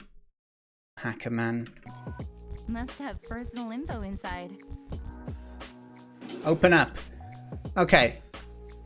I had a dentist appointment today. No cavities, as usual. It was really weird. I think my dentist was hitting on me. She kept saying how she feels so much younger after her divorce and was asking when I'll be 18. She was saying stuff like, you're so mature for your age. I wish I could have had someone like you who's a little older. And I'm not usually attracted to younger men. I mean, I don't mind. It was a little odd to hear that stuff from a woman while she's staring into my mouth. I've been listening to Dark, Dark Soul on repeat. I can't get enough of that song. I taped it 6 times on each side of a cassette. I've been playing it on my Walkman all week. Everyone teases me about using it. There's something about that, something about this cozy, most of all, because my dad gave, oh, that's why he's mad. And the kid that he killed stole his Walkman. That was the sentimental value. Look, Chris, getting more story out of this the more we play, which is a nice touch. What was it called? Dark, Dark Portal or something. No, Dark, Dark Soul. Hang on, that's not how, yes, it probably should. Okay, this gives us access to his PIN, which is in the... Oh, hang on, we need his password. It's not 2015, is it? Like Swimmer of the Year. Oh, hang on, no, hang on, wait there. What does the note say? I didn't even read it. Prize best at swimming or swimmer. It's just swimmer or swimming, I guess.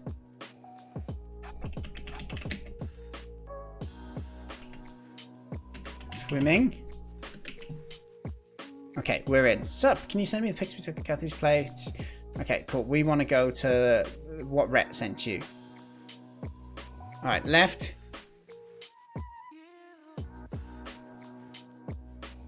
Okay, I got it.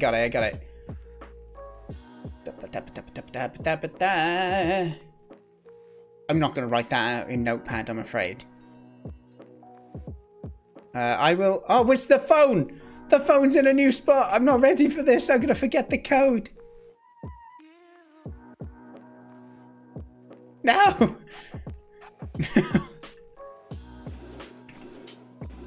No!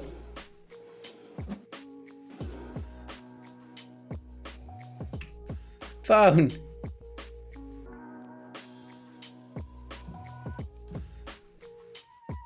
I remember the code. You know, Don't you worry. I'd better not go any further into the Okay, house. we found it. Okay, texts. Right, we're on to this next bit. So we wanted to go in the yearbook order. And we need to find which one has emojis. So Rhett has dead. Rhett dead. Bunny is heart.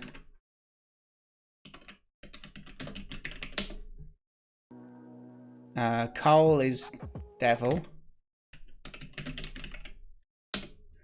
Valentine is devil.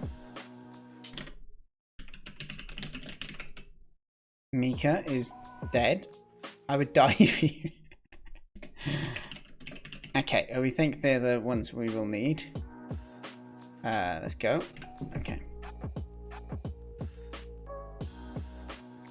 Let's keep up the pace. I'm not ready for it. I'm not ready for another jump.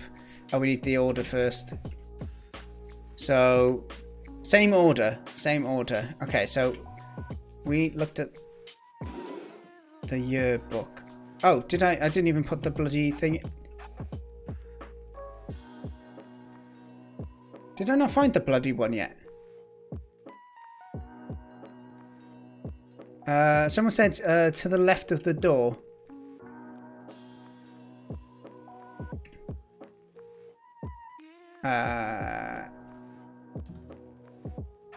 I don't know. I'm confused now. Okay, where's the bloody one? Did we check the bathroom? Did we?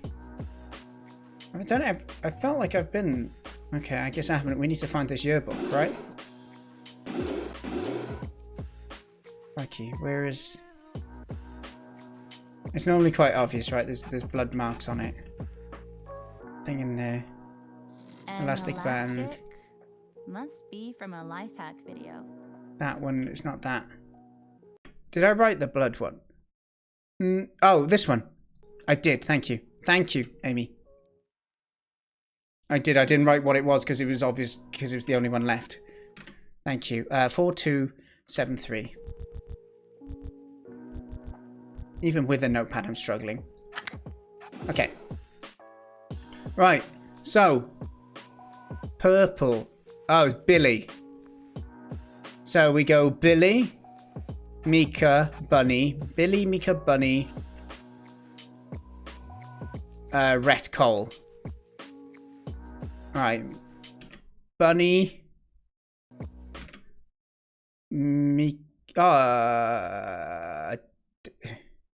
Valentine?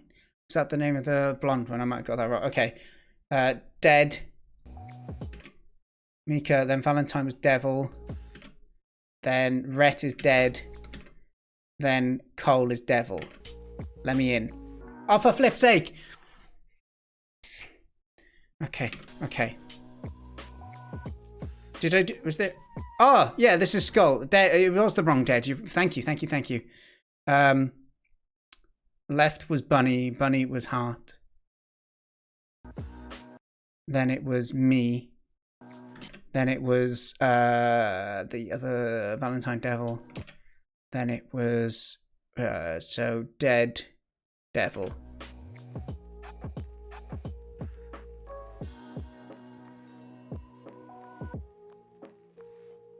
It's just gonna be behind me now when I get off of this. Curtains have changed colour. It's Valentine, like the blonde one. Oh, no, oh, hang on. Bunny's got... I made a mistake. Bunny has blonde hair. Billy. Did I write? Oh, Valentine has purple hair. Crikey, I've made the mistake. Okay, Valentine has the purple hair, so it's Valentine. Okay, it's fine. Valentine goes first, devil. Then it goes to me, dead. Then it goes to Bunny, heart. Then it goes to dead, devil. Let me in. Finally, there's a piggy bank. Oh, there's a key. I want to touch the piggy bank. Oh, get the key. The key's not going to go for that, surely. I was going to say. No, the key's for this. Oh my gosh. It must be painful when you know the puzzle and you're watching someone struggle over and over. This is the bag. Yes. We got the letter. Elliot's eyes only. But now there's so much more we can do. Can we smash this? Do we just get out the house? Was this his window? Okay. Dear Diary, I got the letter out of Elliot's room without getting caught. I'm the best. That was my plan. I'm so amazing. I feel kind of invincible. I should read the letter. I completely forgot what I even wrote. Let's see. Dear Elliot, I'm writing to you from the bottom of my heart. I love your hair, and your eyes, and your clothes, and your butt. If you feel the same, can't show that. Let us seal our love with a ceremonial love ritual. Love, Mika. That wasn't so bad. I'll just make a few minor changes and give it to him after all. Signing off. What? All that work! All that work, and I'm gonna give it to him anyway! Lana, thank you so much for the subscription. You can now use some of the emotes. If you want to make a big old pig horse, you can make a long boy in chat. We did it. Although part of me wants to play to see how I could open that pig and see what was inside the pig and see if there's any ending which involves him getting caught or something along those lines. But we're well over. We're an hour and a half over when I was planning to end stream, so we'll have to wrap it up there. Could you cut the rubber band with scissors? Of course you could. You do the rubber band with scissors and that'll give you something to get into the piggy bank. Oh.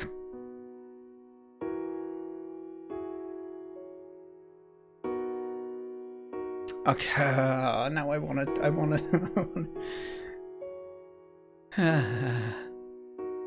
longest play. Look, I did also read everything. I was enjoying. It's all good. It's not an insult. I'm all good. Right, we're gonna do the final draw of the day. And this is gonna be for don't. Now it's me, and there'll be a hashtag.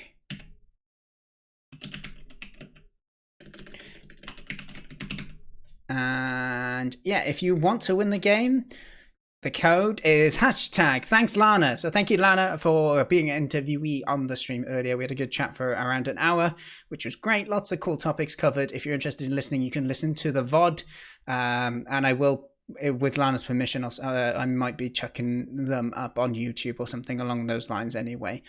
Just the interviewee part of it perhaps. But yeah, but do feel free to check out the VOD. My VODs will be live for the next month or so. I need to look at those jump scare little clipped montages before we finish as well. So I'll leave this open. I do want to go in and find out what happens with that pig, but I'm not going to do it on stream purely because I got work tomorrow as well, so I got to be cautious of my time. However, we will look at silly clips of me. You put them in the Discord. Thank you. Okay, so there's 3 times of me jumping. It's gonna be good. Right, hold on. Twitch clips. All 3 of them. Okay, first one. The ones that he's done 3. Damn it, is it 326? Damn it! Oh, hold on. This isn't gonna work. I realize my camera is over my face getting scared. This doesn't work. Let me just turn off my camera. There we go. It was like faceception. And Lana, thank you for the hashtag. You're welcome, Dan and chat, but you can't have an apostrophe in a hashtag. It just doesn't work. Okay, let's just build it up again. Sorry, my mistake. Damn it! 3, 6, 2, 3. I didn't even know it happened on this first one. 3, 6, 2. Oh my gosh! Why is he here? What made him turn up that time? Now I'm gonna forget the password again. 3. Okay, that was number 1. 3. Number 2. Damn it! Is it 3, 2, 6? Damn it! And the emoji one as well. Part of me feels it is connecting to this, but I can't connect them. Love, sing, laugh, destroy. Oh my gosh! It came from nowhere. Why does it do it that way? I was just zooming in on the thing on the wall. I didn't think it would be midway through. Stuff is nasty. Nasty! And then the last one. It got me every time. A successful jump scare is... You don't enter predicting it again. Maybe mad again. I think that's the... Kiss someone mad, they turn into the devil and kiss you back. I love my weird way to remember the codes. Why? Why did it leave it? Just... I had such hope. It's just after I got in the room. They're all very different times, which I think is definitely a tribute to the design of how they come into it. Well, thank you for giving me mild heart palpitations. They're always appreciated. Did I get jump scared from the clip? Well, oh, my AFK thing. Oh no. Oh no. I've made a terrible mistake. Where's my be right back? Okay, there we go. We're back. It's fine. It's fine. Okay. Right. Hey, Halsey, thank you. We had a lot of viewers. We still do have a lot of viewers, and it was thank you. Lana raided at the start of the stream since I was doing a dev interview with Lana Lux before playing Don't Notice Me on stream. Right, we've got Stochastic Guy. Thank you. I'm glad that you enjoyed watching. Thank you so much for members of Lana's community who hung about. It was fun to watch as well. Thank you as well, Svetliaka. I appreciate it. And indeed, this is a super fun game. Like, I think games are perfectly valid. I think consumers have this kind of opinion that you should be getting X amount of gameplay per pound you spend or dollar or whatever your currency is on games. And really, I think games can be about experiences and stories and that as well. And I'd happily pay. I think this game was around £5 for me.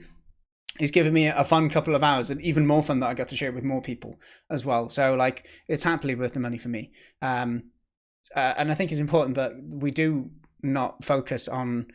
I don't like the culture basically around how people expect stuff from game devs. As a game dev myself, I feel consumers are very critical or of any like games with ways that you can make money, like pay for cosmetics and stuff. How people think it's like a sin that you should go to hell for doing that. It's just like companies need to make money, and it's their own prerogative to do things the way they want to do as well. It's an art form, it's a creative medium. You don't have to buy it or buy into it. But anyway, I'll get off my little soapbox. More fun than that. Yeah, I got all the puzzles wrong on purpose to make it an extended play. That's the spirit. That's what happened earlier. Right, Moobot. We have 8 entries, last chance. If anyone wants to enter for the giveaway, it's thanks Lana in chat, hashtagged. Very entertaining playthrough, Lana. Thank you. Yeah, it was actually fun to like go around and read all the stuff. There wasn't so much that like I feel in like games where you find like books and you read through and it might be a clue. It can feel a bit overwhelming. But I think a lot of your stuff was just like lots of silly little jokes and little references, and I think that was a nice way to do it. It felt rewarding to like look around and read things.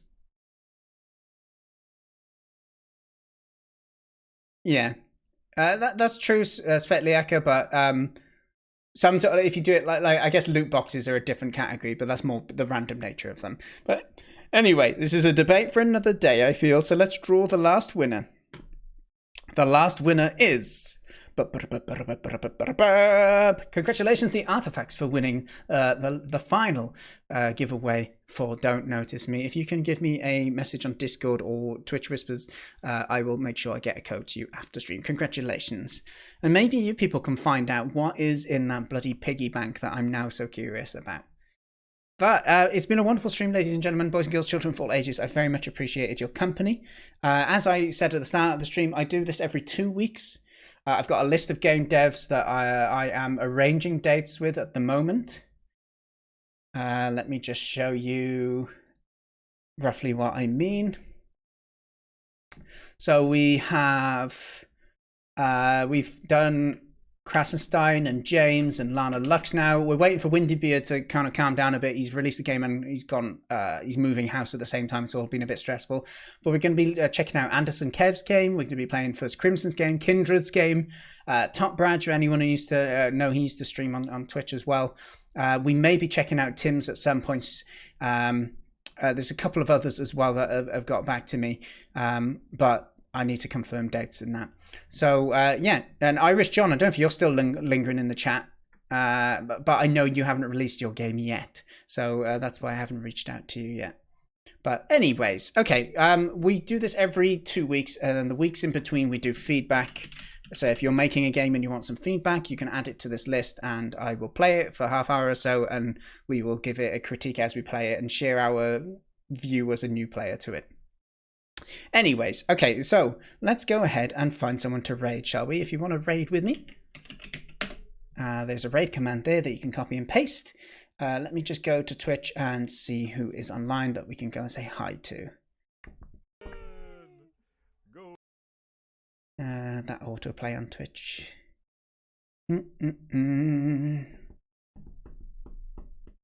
Oh, Irish John is on now as well. Just see if there's anyone particularly suited. What I want to stream. Let me have a quick look in the game dev section.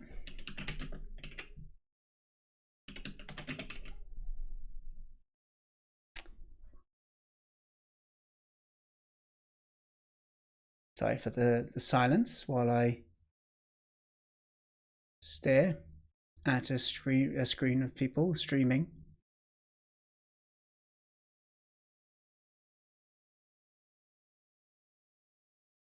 Ah, I didn't know there was another puzzle game by Lana. Indeed, yes. Indeed. Okay, I think what we will do, if Irish John has started, since he was in here earlier, and he's making a great pirate game as well.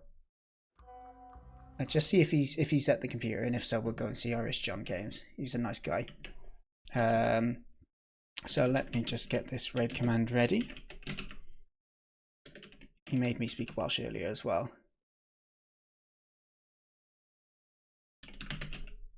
Alrighty. So, yeah, I've played a couple. I've played some of the legendary games. I played the one where it's a giant baby. That was a weird one. And then I also played the one where you were what was the term for it? You go and you basically you let your mind be someone else's dream or something like that, and or no, the other way around. And it was exploring all the kind of thoughts and regrets that this person had. Mind Linker, that's the one. That's the one. That was, yeah, it was cool. Really cinematic intro to that, which is cool as well. But anyway, right, let's get going. Ladies and gentlemen, it's been a pleasure. My name is Dan. You've been great. I will be back probably. Work is super busy. We got a release very soon in work at the moment. So I'm kind of skipping a lot of my daytime streams. I normally stream like an hour a day after work as well. But I'm kind of put that on hold while things are kind of chilling out a bit. But I will be back maybe during the week. And then definitely next Monday we'll be back. But it's been an absolute pleasure. You have a wonderful night, everyone. Stay classy. And yeah, let's go and raid. Have a good one. Cheers.